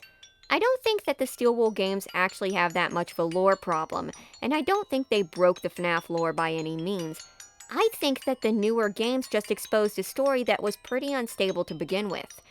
While I think that all the games are great gameplay and story-wise, it just feels like Scott was making things up sometimes, and that he didn't even know the full thing himself. For years, the game survived on being so cryptic by using minigames that didn't really give a lot away, but in games like Security Breach, it's really hard to do that. It was impossible to tell sometimes what's supposed to be symbolic or literal in the older games. So turning a not very stable story that was a 2D point and click into a massive 3D environment made all those cracks so practically impossible to hide. So now we have Vanessa making absolutely no sense, and we have no clue if she will ever be expanded upon. The Mimic basically retconning Burn Trap. Glitch Trap maybe being the Mimic or a ghost in the machine or a guy in a suit or all three. I don't know, I could be wrong. I hope I made it in. I think you have an excellent point there. I've seen, especially in the last couple of weeks with this whole Secret of the Mimic VR thing, I've seen a lot of people really putting the vice down on Steel Wool for the story specifically. Well, also for the Fnaf VR release. But I've seen a lot of people who have put the problems of the story nowadays directly on Steel Wool. I mean, despite the fact that Scott is still actively working on the story. And the problems that we have in the story now, from this new era, Security Breach, Help Wanted 2, Secret of the Mimic, these aren't new issues to the storyline. They're just, on a grander scope, more magnified in. Because back in the older games, we weren't getting dates, we weren't getting names all the time. Charlie never got named in the games. We were having characters be introduced who then just kind of disappeared from the plot. We had Midnight Motorist, which people are still solving it years later. And because it was smaller and more collected and came out in a shorter amount of time, meaning there wasn't as much time for speculation, practically no audio logs for most of the games and no text logs, it made the story much more compact. But it still did have these issues. They just weren't as noticeable. And it does seem like, at least, we're seeing games that are completing their own story within themselves, which is a good step forward. So we are moving in a good direction. That Purple Person writes, "Hot take, the puppet's name is Cassidy. In the game's continuity, at least. YouTubers like Shizu and myself have tackled why that is, but TLDR, the Charlie people refer to, while yes, it is the daughter of Henry Emily, is from the Silver Eyes and never becomes a puppet. As for the movie calling her Charlotte, she acts nothing like her in-game counterpart. She is vengeful and bitter towards adults, more like the vengeful spirit who most of the fandom assumes is Cassidy. Not to mention the way Cassidy acts in the logbook is a lot how she's described in the games, helping others and protecting the innocent. She's trying to help the bite victim remember his name." You know, I do think that having Cassidy be the actual identity in the puppet would have probably been a little more satisfying than the Charlie reveal. I mean, that actually makes a lot of sense. Why not just have Cassidy and Charlie be the same character? Like, what if the fourth closet ended with Charlie's middle name being revealed to be Cassidy? And the audience wouldn't get the full context of that and thinking, oh, maybe it's a clue. Maybe she's Cassidy. Nah, she isn't Cassidy. But then the reveal in the games come and it's like, it would give more stakes to Cassidy at least. But yeah, that would be a neat idea. Raindrop writes, "I'm just gonna copy-paste my hot take from the last real hot take video since it got no likes, so I assume it wasn't seen. Hope that's not annoying. No, most of the time, if you have a hot take and it doesn't get any likes and it doesn't get a heart from me, it's because I haven't seen it. Because I try to save and heart as many as I can. Because even the ones that I heart, I can come back and find pretty easily. Hot take, specifically about the fandom. The majority of the FNAF fanbase does not know how to analyze characters outside of their lore relevance. This is mostly noticeable in the movies. I see people saying that Vanessa was needlessly secretive, or that she was annoying or stupid, or that Mike not trusting her made no sense. Like, yeah, if we apply pure, unfiltered logic, they're right. But much like actual people, characters don't operate under perfect logic. It feels like people want them to act as, like, lore reenactors or something. I'm probably not making much sense. And even in the games, we got stuff like, why would Cassie go to the ruined Pizzaplex despite it very clearly being a trap? Is she stupid? Like, y'all want the story to happen, right? This is one of the oldest horror tropes out there, and she's just a kid trying to find her friend. I don't think it's unrealistic for her to delve deeper and trust the person who sounds exactly like Gregory. And people saying Baby got butchered between Sister Location and Pizzeria Simulator, as if encountering your manipulative, abusive father wouldn't have an effect on you. I could go on with more examples, but I think you get the picture. Sorry if it came off as negative. I love this fandom, mostly, but I wouldn't complain if it was just focused on a little less on lore and a little more on the characters, because they have more depth than we give them credit for. Also, I wish Michael Afton was more fleshed out in any continuity, but oh well, can't win them all. So, you're on the money, but also not on the money at the same time. I mean, with Michael Afton, yes, Michael Afton definitely needs to be fleshed out more. But, like, some of the examples you used weren't quite right. Cassie, you're absolutely right on. She's a kid. She's not stupid, but she's just young enough to not notice stranger danger signs. Sure, it does get a little ridiculous later on when the red flags start waving and she still doesn't consider that something's going on. But again, not only is this a kid, but this is a kid who is stuck in the Pizzaplex too. So she has to follow the voice, or she's stuck there. She's kind of trapped in this situation. Even if Cassie was thinking, something's wrong here, I need to go out and get help, once she gets to a point, she can't just leave. So it makes sense that she would keep going. But then we get some of the other characters you mentioned. Now, as I went into with the Mike and Vanessa section earlier, which I went really into, the problem isn't that Mike and Vanessa are doing things that are stupid. It's that they're doing things that are stupid in a way where it's obvious it's just for plot contrivance. Because if it was just a stupid thing, it would be like this. Mike saying, I found out about your friend named Charlotte. Here's 2 stupid things that can happen. Vanessa says, oh yeah, Charlotte's a puppet or something. And then she says, but don't worry, she's sealed in the pizzeria, and she's not a problem anymore. She's been dealt with. You don't go there or don't see her or anything, it's fine. And Mike says, okay, so she's not a problem. Well, that makes sense. So Vanessa mentions Charlie, but doesn't make it clear how much of a danger she is. Like she says something like, look, Charlie's my best friend. I know that she's possessing an animatronic, but don't worry, she's safe. Then it could even be like a parallel to Abby thinking her animatronic friends are safe when they kind of technically weren't. But Vanessa being unable to say anything except, Mike, there's something dangerous going on. Well, what do you mean? There's trouble brewing. Okay, what trouble? Freddy's has a long history. Like your father killing all those kids? Mike, I'm trying to tell you something. Well, tell me. I'm telling you right now. You need to keep an eye on Abby. Why? What's after her? You just need to be careful. That's like the entire Fnaf movie felt like that. And the thing is, Vanessa can be as broken of a character as she wants. She can have as many broken wings as she wants. But at this point, this isn't a reaction caused by trauma. This dodginess, this pronoun game, this fact that these two can converse about their backstories and their tragic stories and vent to each other about all this intimate stuff about nightmares and stuff, but can't sit down for 5 seconds and actually get any real information across, is a problem with the writing. And it sticks out like a sore thumb. And that's the problem. When people are saying that Mike and Vanessa seemed really dumb in the movie, what they're actually seeing is a really dumb situation that is different from horror protagonist does something stupid. Which, by the way, I gotta mention this. This might be my hot take for the video. When did we all get so on board with main protagonist does something stupid in a horror movie means it's a good thing? I mean, I remember us all conjoiningly complaining about it, but at what point did we just decide to mutually excuse this?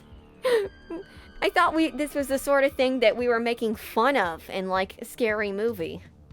And Baby is a completely different issue. Baby in Sister Location and Baby in Pizzeria Simulator act completely different.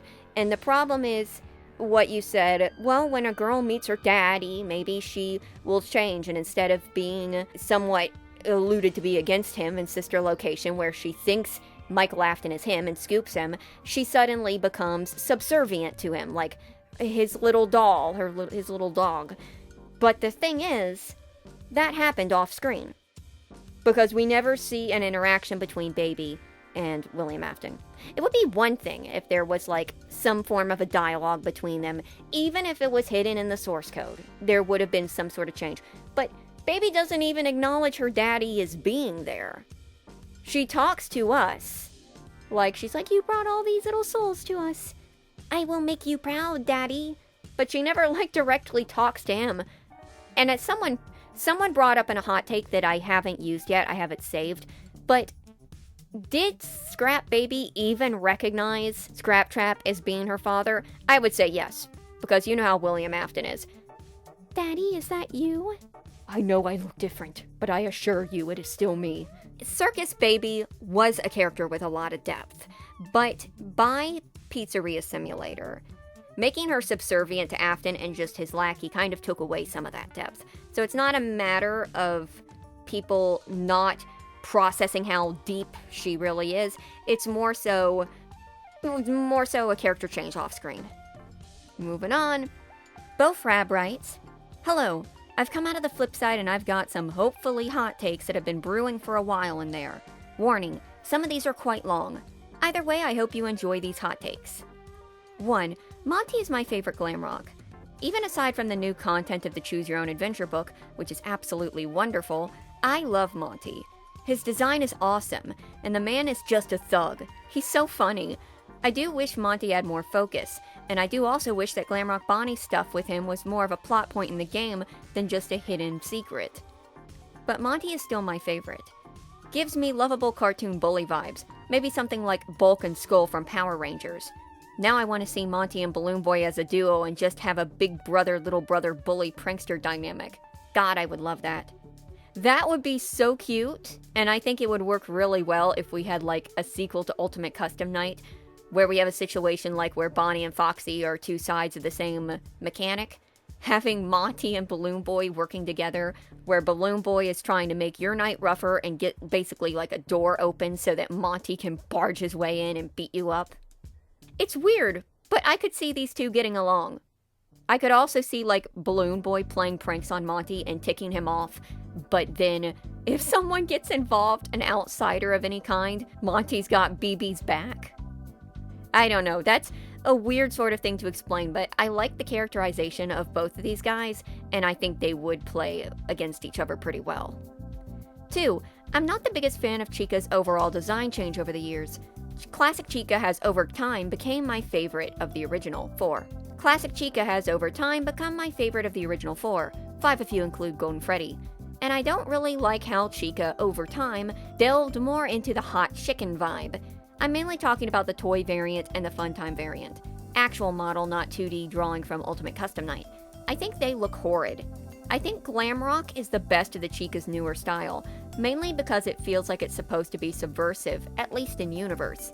You see this animatronic that represents being fit and getting gains, meanwhile in the break room it's devouring literal garbage and had such a horrible addiction to pizza that the Pizzaplex had to stop selling the mystery mix because she wouldn't stop eating it.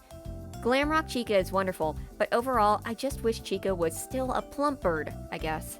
Well, thankfully, since this is an old take, we actually have got a plumper Chica. We've got Party Time Chica now. I mean, Party Time Chica is great. The cartoon version is adorable, and the mascot is God Almighty.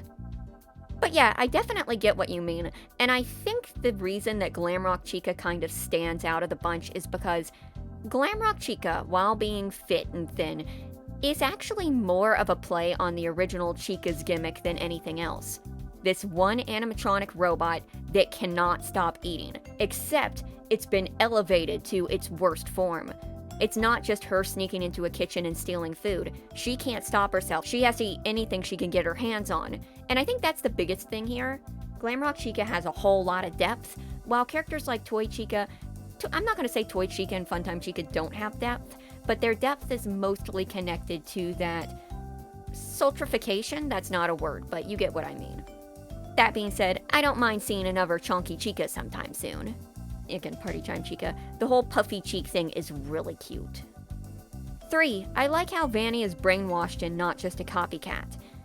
I think Glitch Trap, if they were used at all after Help Wanted, could have been this awesome addition to making Vanny scary.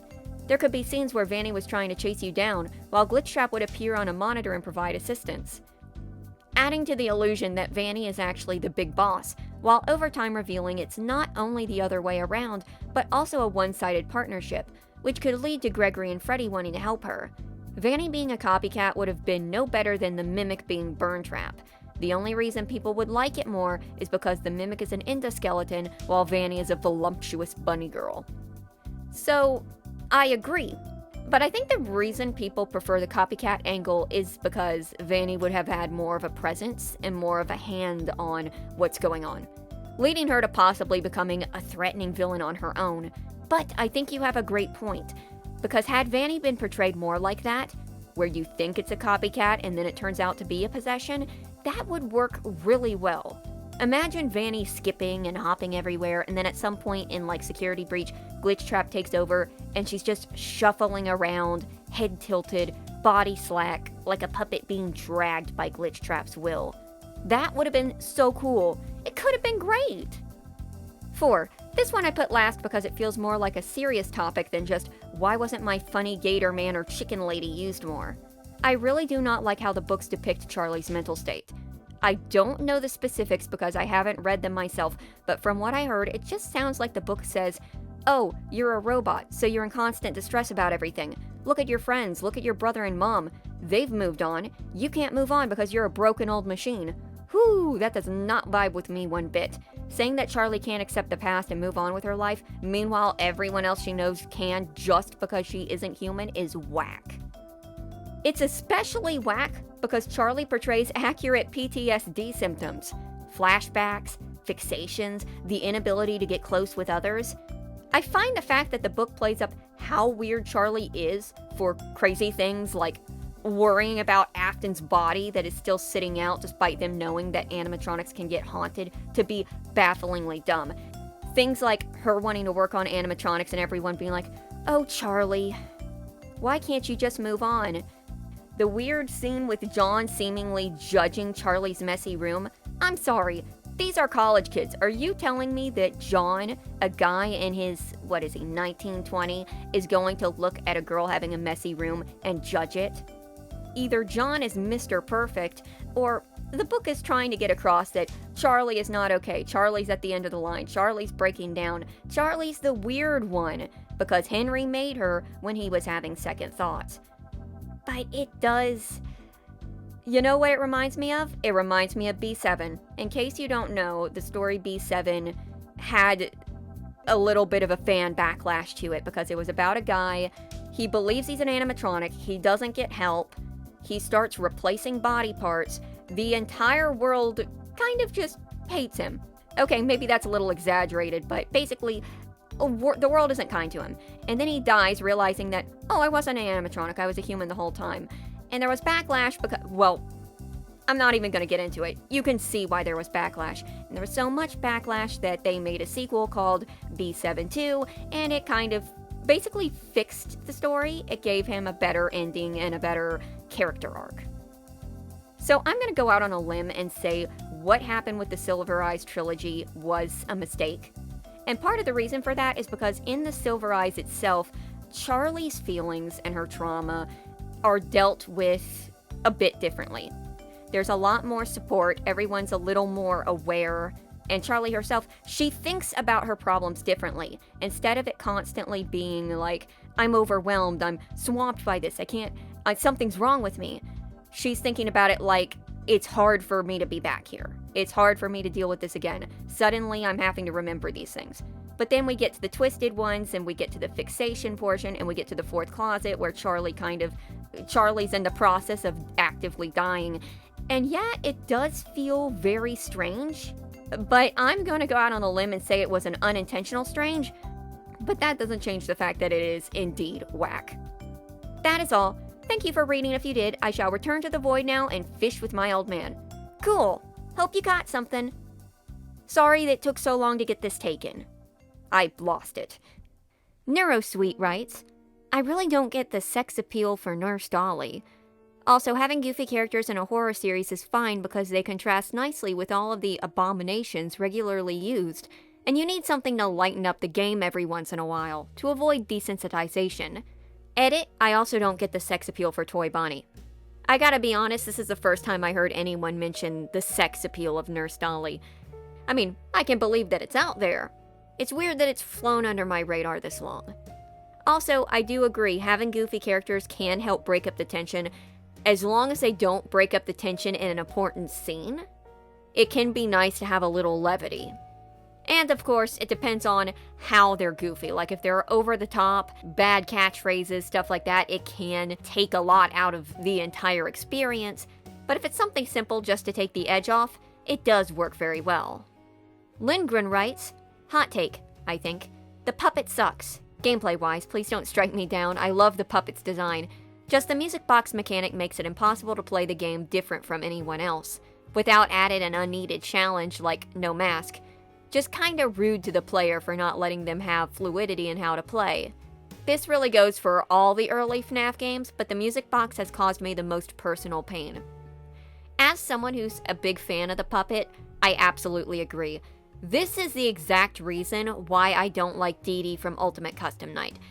My problem with Dee Dee is most of the time, if I want to play just like a random set of certain animatronics, unless I specifically set them very low, there's a chance Dee Dee's gonna show up and just throw in another one.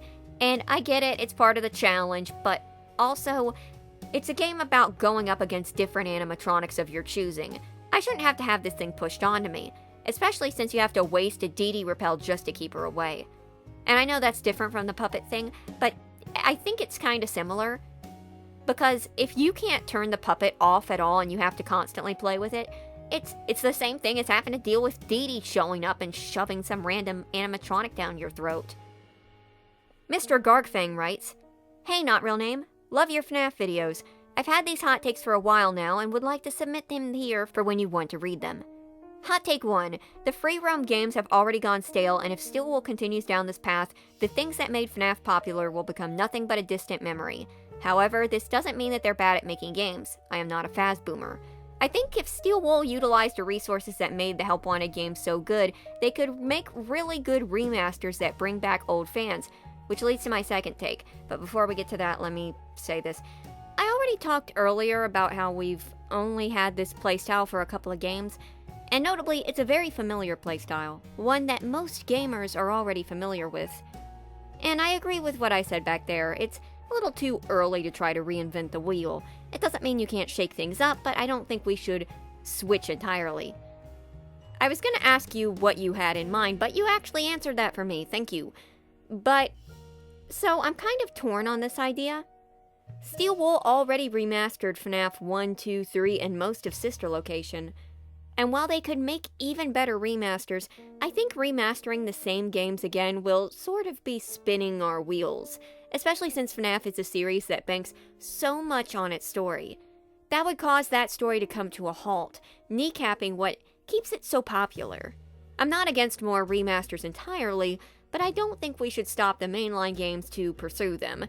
That'd be giving up the future to cling to the past. Hot take 2. FNAF 4 is borderline unplayable in the Scott era. The audio is so unbalanced you have to listen for the fainted noise, or you end up with ruptured eardrum. I think FNAF 4 should be remastered with the same gameplay used in Help Wanted's Night Terrors levels. While a FNAF 4 remake could improve quite a bit, I'm kinda not really interested. I have trouble differentiating sounds, and even if the audio was balanced a little more, I don't really imagine a scenario where relying on sound alone would ever feel good for me. And of all the games I'd go back and replay, FNAF 4 is kinda not high on my list. I like the storyline, but if we're just talking pure gameplay, it wasn't necessarily my favorite part of Help Wanted either. Hot take 3. There is no excuse for how poorly the Marionette is portrayed in the FNAF movie 2. We had to paint the actresses in makeup because the puppet itself was too hard to control. Like my brother in Cawthon, you designed the puppet and hired puppeteers yourself. Even if they didn't use a real puppet, which they didn't for 90% of the movie, they could have at least given the actresses a mask and slim black suit that actually looks accurate to the puppet design, instead of the cheap-looking makeup. For Scott's sake, $10 cosplays look better than this. I truly disagree. That was 98% of the movie, not 90. There was definitely not 10% puppet in that film. Okay, I'm just being jokey, but yeah, as time passes, I find that I kind of dislike the possession aspect of FNAF 2 a little more every day. I didn't find it scary. It kind of in fact, I think it did the exact opposite for me. It really, the second Lisa Manette appeared and started talking with Charlie's voice, I was just taken out real quick. Hot take 4. I think Sister Location gets too much criticism for having high-tech robots.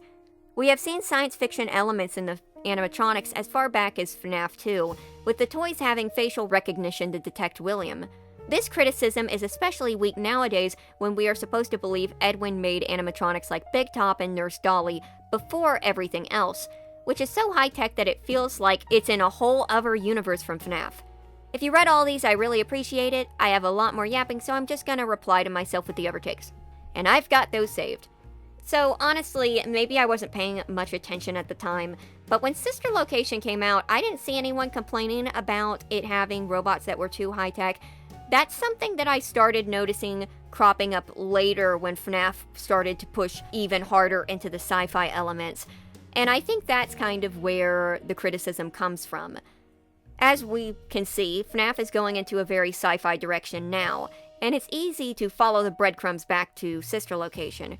But for what Sister Location was, which was just high-tech chrome robots, they weren't like super outlandishly crazy considering the fact that the original Fnaf animatronics were more like robots than actual animatronics. I can see why people have criticism about the Mimic being so advanced back in the 1970s, but with Sister Location, I think we've gone far enough in the series that it's not too much of a big deal. Hot take 5. I feel like the art in the Fnaf books, graphic novels, don't get the proper criticism they deserve. Fnaf fans are extremely talented when it comes to making art, but it seems like every time an artist is hired for a book, it's poor quality and it looks rushed.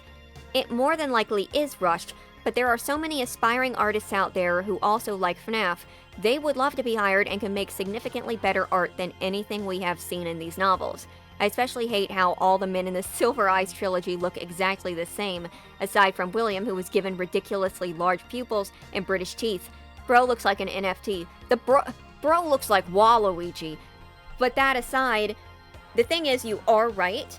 Artists who have worked for Fnaf have said that they've been ridiculously rushed by Scholastic. That's why so many promising artists get hired on to make the Fnaf comics, and then the art that comes out doesn't look like what they originally made. I think a good comparison is the man who made To Be Beautiful and then made the Mimic comic, which was kind of a disaster. To Be Beautiful was nice. It had nice shading, it was somewhat simplistic, but it worked. He pulled off a really creepy Eleanor face at one point. It was pretty good. But then when he made the Mimic, there was something very off about the work. It wasn't shaded, it looked very basic, and that was because almost definitely Scholastic rushed the art along. And then in the end, what happened? There was backlash, he got taken off the project, I think he was actually fired, and they just used another artist to do it. And the company that did the rushing kinda just got away with it. Diana Camaro mentioned how much they were crunched for time, and not only that, she mentioned things like how some of the inaccuracies in the book designs were because they were from what Scholastic gave them to work with, such as Ballora having legs in the Tales from the Pizzaplex graphic novel. Really, it's basically the same as signing on to any big corporation. Once you get in, you kind of lose control of what you're doing. So while someone who's online as an artist will be able to make good art, once they get stuck working for a company, it becomes a matter of getting things done fast, getting them out the door. Hot take 6. This is less of a critique on the main series, as it's more of an opinion on fan content. In my opinion, Jackie's Box is a certified banger, and it is leaps and bounds ahead of anything CG5, a hired professional, could ever make for Fnaf. Not to mention, this song was better advertising for the game than actual ads for Secret of the Mimic. It tells the story in a really funny way, too. Jackie's Box is very funny and quirky, but I wouldn't necessarily say that it was great advertising for a game that was trying to take the Mimic's storyline seriously. Hot take 7. Going back to FNAF Movie 2, I'm writing these out of order, the pond scene where the little puppet dolls consume the guy like a school of piranha was actually really funny. Yes, it feels incredibly dumbed down for the series, but I like these significantly better than the putrid Biddy Babs or Plush Babies. You know what's crazy? I thought for the longest time that he had gotten attacked by Balloon Boy, like even though they went into the water, because later Mike is in the water and Balloon Boy comes up with his spinning rotary propeller, so I got the impression for a second that he had gotten blended up by Balloon Boy, but yeah, apparently he was eaten by the Puppetlings. That's goofy. Hot take number 8. Abby had no right winning the science fair. She didn't invent Toy Chica. What about that kid in the background with the giant mechanism that they actually built from scratch? Mr. Berg was wrong for intentionally dropping Abby's Chica figurine, but that doesn't mean Abby should cheat in the contest, and it certainly doesn't justify Mr. Berg's death. No, her losing the contest, that was just bad timing with Mr. Berg's death. He was being a huge jerk, and he didn't deserve to die for that, but sometimes the way you treat others can come back to bite you. That Aesop parable aside, you're actually completely right. Abby shouldn't have won the contest. It's nice that Abby fixed up Toy Chica, and she could have gotten like an honorable mention of some kind, but she didn't build Toy Chica from scratch, so it's not really fair for her to have won the prize. Though Mr. Berg could have probably held himself back from, screaming at a kid in the middle of a crowded auditorium. He didn't deserve to die for that, but if he got wrung out to dry by a couple of parents, I wouldn't be against that. Though, of course, this is FNAF, the parents don't do anything. Hot take 9. The withered animatronics from the movie should not have been the mindless prototypes, but instead the original gang from the first movie. It would have made the ending where the classics come back out of nowhere less forced and stupid, and the wizards killing the toys would have gone so hard. It also makes the wizards seem less arbitrary. Everyone loves these guys, and they are monsters in FNAF 2. The fact that they have like 3 minutes of screen time while the classics have an "it was the friends we made along the way" cliche ending just leaves me with a bad taste in my mouth after watching. Yeah, and you know what the thing is? You could have fixed this very easily. Here's how you could have fixed it. We know in the beginning of the movie that the classic animatronics are gone. They can't find them. They're not at the pizzeria. Mike doesn't know where they are. Okay, and then they show up at the end of the movie, basically unannounced. Alright, that's okay. But, think about it this way. Where are the animatronics? Well, Michael Afton came and got them. After their run-in with William, they kinda went into a docile state. Michael Afton came in and took them back to the Everet Pizzeria, where he used parts of them to rebuild the toy animatronics, and maybe even sort of tinkered around with them as well. Then, he calls the Spectral Scoopers or something, gets them to come over. Instead of the Spectral Scoopers just happening to show up there, pretty much mostly unannounced, and just happening to set off the toy animatronics just at the time that Michael needs them to, Michael now sets this whole thing into motion, having the toy animatronics partially rebuilt, inviting the Scoopers there, and then setting them off. Mike runs into the withered animatronics later, but they seem to be lifeless. They think that the ghost children are totally gone. They have totally left the bodies. And they even attack Mike, like we see in the Office segment. It doesn't last very long, though, of course. Later on, towards the end of the movie, Michael, yada yada yada, I took the parts from the classic animatronics and put them into the toy, yada, yada, yada, all that happens. But then, instead of the classic animatronics coming in and beating up the toys, it's the withered animatronics. Hooray, they came back. Abby's call called them back from the dead so they would possess their old bodies, except for Golden Freddy, he's in the back somewhere watching Springtrap. They came back to their broken bodies to beat up the toys. And then after that, the reason they leave is because their bodies are so severely damaged they cannot continue staying in them. And lo and behold, look at the wizards, they look pretty bad. So the children finally move on, including Golden Freddy. I don't know why he's there, but, that's Golden Freddy. And he's like, by the way, Springtrap, da-da-da-da. It's same sort of ending. But at least in that case, a few things would change. The classic animatronics and the wizards would be the same. The wizards' existence would be more tied in, not only the classics, but into the toys. Instead of just, they used them for old parts a long time ago, it's part of Michael's greater scheme in following his father's footsteps.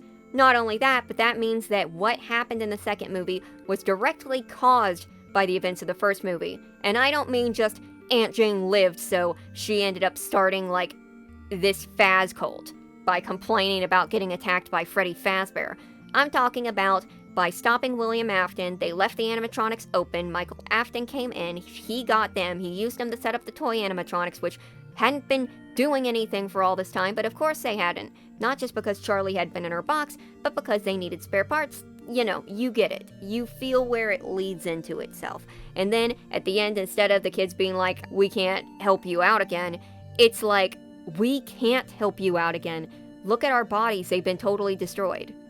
But That's just my thoughts. Hot Take 10. Into the Pit is such an underrated title for what is considered a Fnaf spinoff. It tells a cleaner story than any of the main games, is never boring, and has the best art style from anything past Sister Location.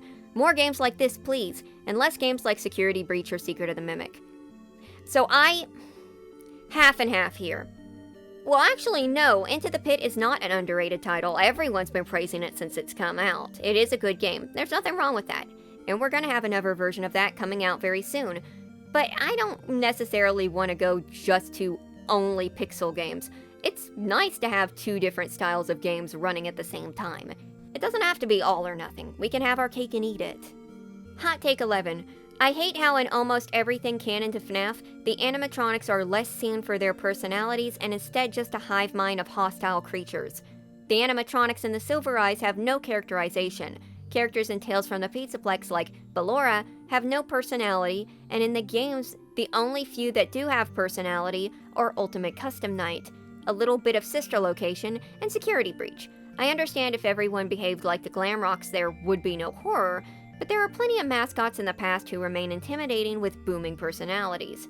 FNAF could do the same, but instead they're too focused on what's in the unknown, or this thing is chasing you.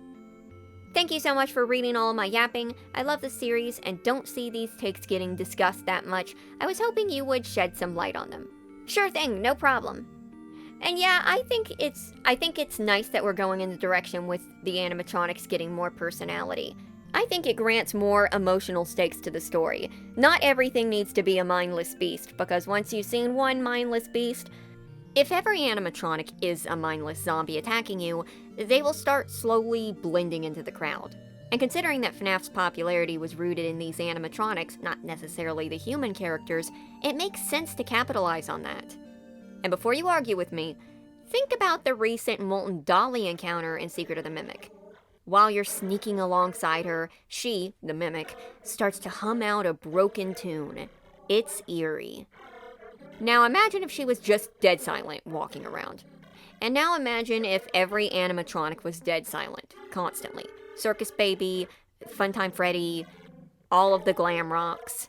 Every single animatronic was silent, because they get most of their personality from their voice lines.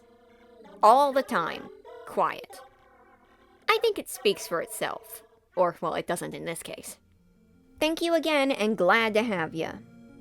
Okay, our second to last hot take is by my bud, Hair-Raising Robot. Take it away. Many of us have this romanticized, heroic version of Henry in our heads, who sacrificed himself to save as many people as possible from the evils of William Afton and Fazbear Entertainment. However, if you go through his entire lore in chronological order, starting with Secret of the Mimic, it paints an entirely different picture of him. This isn't just my bias against Henry speaking, because as it turns out, he's kinda a nasty piece of work. Let's start with Secret of the Mimic, where according to the audio logs, Henry had Edwin change the order at the very last minute. Many of us believe it was William who forced Henry to change the order, but we all forgot that Henry was also an engineer who designed and built animatronics himself for Fazbear Entertainment. I believe two things happened with the Springlock suit order fiasco. One, Edwin got his wife involved with making the Springlock safer after sharing her concern, which completely changed their designs and upset Henry. I mean, I don't blame Henry here. His order was changed from what he wanted, but then, two, just to spite Edwin, who had just lost his wife at this point, he changed the order at the last minute because he didn't want to be upstaged by Fiona. Henry was most likely the creator of the Springlock suits that would snap back into animatronic form by just breathing on them. Despite Edwin's wife passing away, despite Fiona's prototype Springlock animatronics being ready to go and being much safer to operate, Henry still moved forward with using his Springlock animatronics. Henry practically told Edwin, well, sucks to suck about your wife being dead, but we're not gonna follow her designs. No wonder Edwin was furious. What a jerk. Now let's move forward a few years to when Charlie died. I'm not gonna blame Henry for Charlotte's death, which must be a shock to everyone who knows me. What I will grill Henry over is what he did after finding out his daughter possessed the puppet. It is heavily implied that the puppet is from Fredbear's Family Diner, so when Henry finds out his daughter is possessing it, does he haul the gift box home and put it in the middle of his living room so he can could spend time with his daughter after work every day as a loving father would? No, instead he puts his puppet-possessed daughter to work at the new and improved Freddy Fazbear's Pizza and tells her that being a dead kid shouldn't stop her from having a job. Then after that place shuts down, he still doesn't take her home, shoves her into a rickety recolor of Rockstar Freddy that constantly shocks her, and sells her for $5. I also don't believe that Henry tried to burn down the simulated pizzeria to heroically stop Afton and Fazbear Entertainment. There is an ending you can get where Henry will lobotomize you if you discover the blueprints for his designs that Afton repurposed for his personal use. Henry burned everything and everyone down with him in a desperate attempt to cover up his involvement with the serial killer. If Henry really wanted to be the hero, why wasn't his plan to catch William and Elizabeth as Scrap Trap and Scrap Baby in the act, and then arrest them by the police along with himself? By the way, this was just a fun take poking at Henry. I wanted to submit it just because of how much Naughty likes his character. Yeah, actually, despite how it seems with me being critical of Henry, I actually do like the morally gray aspect. I like that a lot more than him just being a martyr, him having these complex layers to him. But I kind of wish that it was intentional because, I don't know, I just have the feeling that Henry is supposed to be framed as the good guy of the series, and that all of these weird little hiccups are not supposed to look as bad as they do. Such as in the Silver Eyes trilogy, where Charlie frequently has flashbacks to Henry being a loving father, and anytime something comes up that's portrayed as sketchy or negligent, it's excused away by his madness. Like Henry abandoning his family to create a replicant of his daughter, only to abandon her too, specifically in a way where she will either be stuck living as a teen forever or randomly shut down, putting it on his sister, not doing anything to stop Will, making Charlie believe that her brother was kidnapped, both giving her trauma she didn't need, and also implying that he has no intention of having her ever meet Sammy, which means I guess he never intends to see his son ever again. But it's not Henry's fault, because he went crazy. Henry's really a great father. He was just so grieved that he went mad. This happens in the games, too. Like, you mentioned Secret of the Mimic. Henry changed the order, yes, but it was W.A.'s name stamped on everything. So it wasn't actually Henry. At least we don't know if it was. And his actions in Pizzeria Simulator, the line from Henry, "And to you, my brave volunteer, who somehow found this job listing not intended for you. Although there was a way out planned for you, I have a feeling that's not what you want. I have a feeling that you are right where you want to be." to getting our character shipped to a loony bin to be lobotomized if we accidentally discover the tapes he's got lying around in this egg baby, are entirely painted over by him being the one who finally stopped William Afton. It's something worth thinking about for sure, but I'm not sure if the story really wants us to look past the surface level, or if that amount of depth was entirely intended. But hey, that's just me. Now, this is the time when I normally reveal my hot take, but I'm a little tapped out. You know, it's weird. I just couldn't really think of a good take to come up with, and because of that, my plan this time is to take a look back at my old hot takes and see if they still hold up. I know it's a little cheap, but I think it's better than just skipping out. So, hot take 1, the crying child should have been the puppet. I still agree with this take. I think it would have given more importance to the crying child, a character who did sort of get introduced as an important puzzle piece, only to not really do anything of importance afterwards. And it would have opened up Charlie Emily to appearing in the games as a real character, since the puppet, as it is, doesn't really get any time to show off Charlie's characteristics anyway. The fact that the crying child got his own game and Charlie only got a minigame that was a remake of a game that had a noticeable mistake makes me think it just would have held more weight. You can't save him, but he can save others. Hot take 2, the puppet should have rescued Charlie. While I still think it's a neat idea that the puppet could have awoken in the underground pizzeria and it burned in and saved Cassie, I really think it should have been Eclipse now, especially with the sun and moon connection, as I've mentioned. Still a neat idea, but I don't think it would have worked as well. Hot take 3, the Mexus should have been a puppet. This puppet obsession's getting out of hand. So, kind of. I came up with this idea recently that Mexus might have been built off of Glitch Trap's coding, and think that's a neat idea. But if that's not the case at all, yeah, I think a puppet Mexus would have been really cool and creepy. Hot take 4, the puppet was in the box. I have a video on this idea, and basically I found some dummy boxes that look a whole lot like that box, and considering the puppet's unclear arrival point, I still think the idea that when FNAF 4 was the final game, having the puppet be in the box would have made sense, would have been neat. I describe it better in that video though. Hot take 5. I don't really care about Fall Fest. This is a tricky one because at the time I didn't really care about Fall Fest, and then we got the details about Fall Fest and Secret of the Mimic, making it part of the plot involving Fiona, which I did like. But I can't very well say that I care all that much about revisiting Fall Fest for a full game unless it was vitally important, which was what my original take was about. Neither agree nor disagree, it just sort of aged out. Hot take 6. That last comment was right. Glamrock Freddy is kind of a disaster. You gotta be there to get the whole context, but the hot take was that Glamrock Freddy consistently makes dumb decisions, gets some really suspicious moments, and yes, did tell Gregory to kill Vanny. The hot take I was agreeing with was glorious, and I definitely recommend listening to it, because I love Glamrock Freddy, and I don't think this detracts from him at all, but ooh, was it a bit of a fiasco. Hot take 7. We don't need more Into the Pit. I agree with this one still. To clarify my point was that after the story, the game, and the adventure novel, I don't think we need another version or sequel of, or retelling of Into the Pit. And I stand by that. It's a good story, not going to lie, but we've had it in every form already. Hot take 8, already 8 Chica wasn't that bad. Which was really sort of a joke hot take since I didn't really have one at the time. So I'm gonna just leave that one there. I do still think it's funny that every time I put, well, at least the one time I put already 8 Chica in a thumbnail, and either the one time or both times someone mentioned it and asked if it was from DeviantArt. That's kinda goofy. Hot take 9, FNAF 2 movie changed everything. And I gotta say, it kind of still did, because I'm still seeing the backlash for the characters of Michael Afton and the puppet afterwards.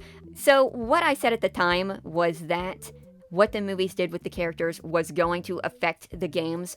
Even if these characters are never going to appear again in the games, it's going to just suddenly recontextualize everything, even though they're two separate universes. And yeah, that's still happening. So, you know. And I still don't have a 10th hot take. So I guess I'm just going to end things here.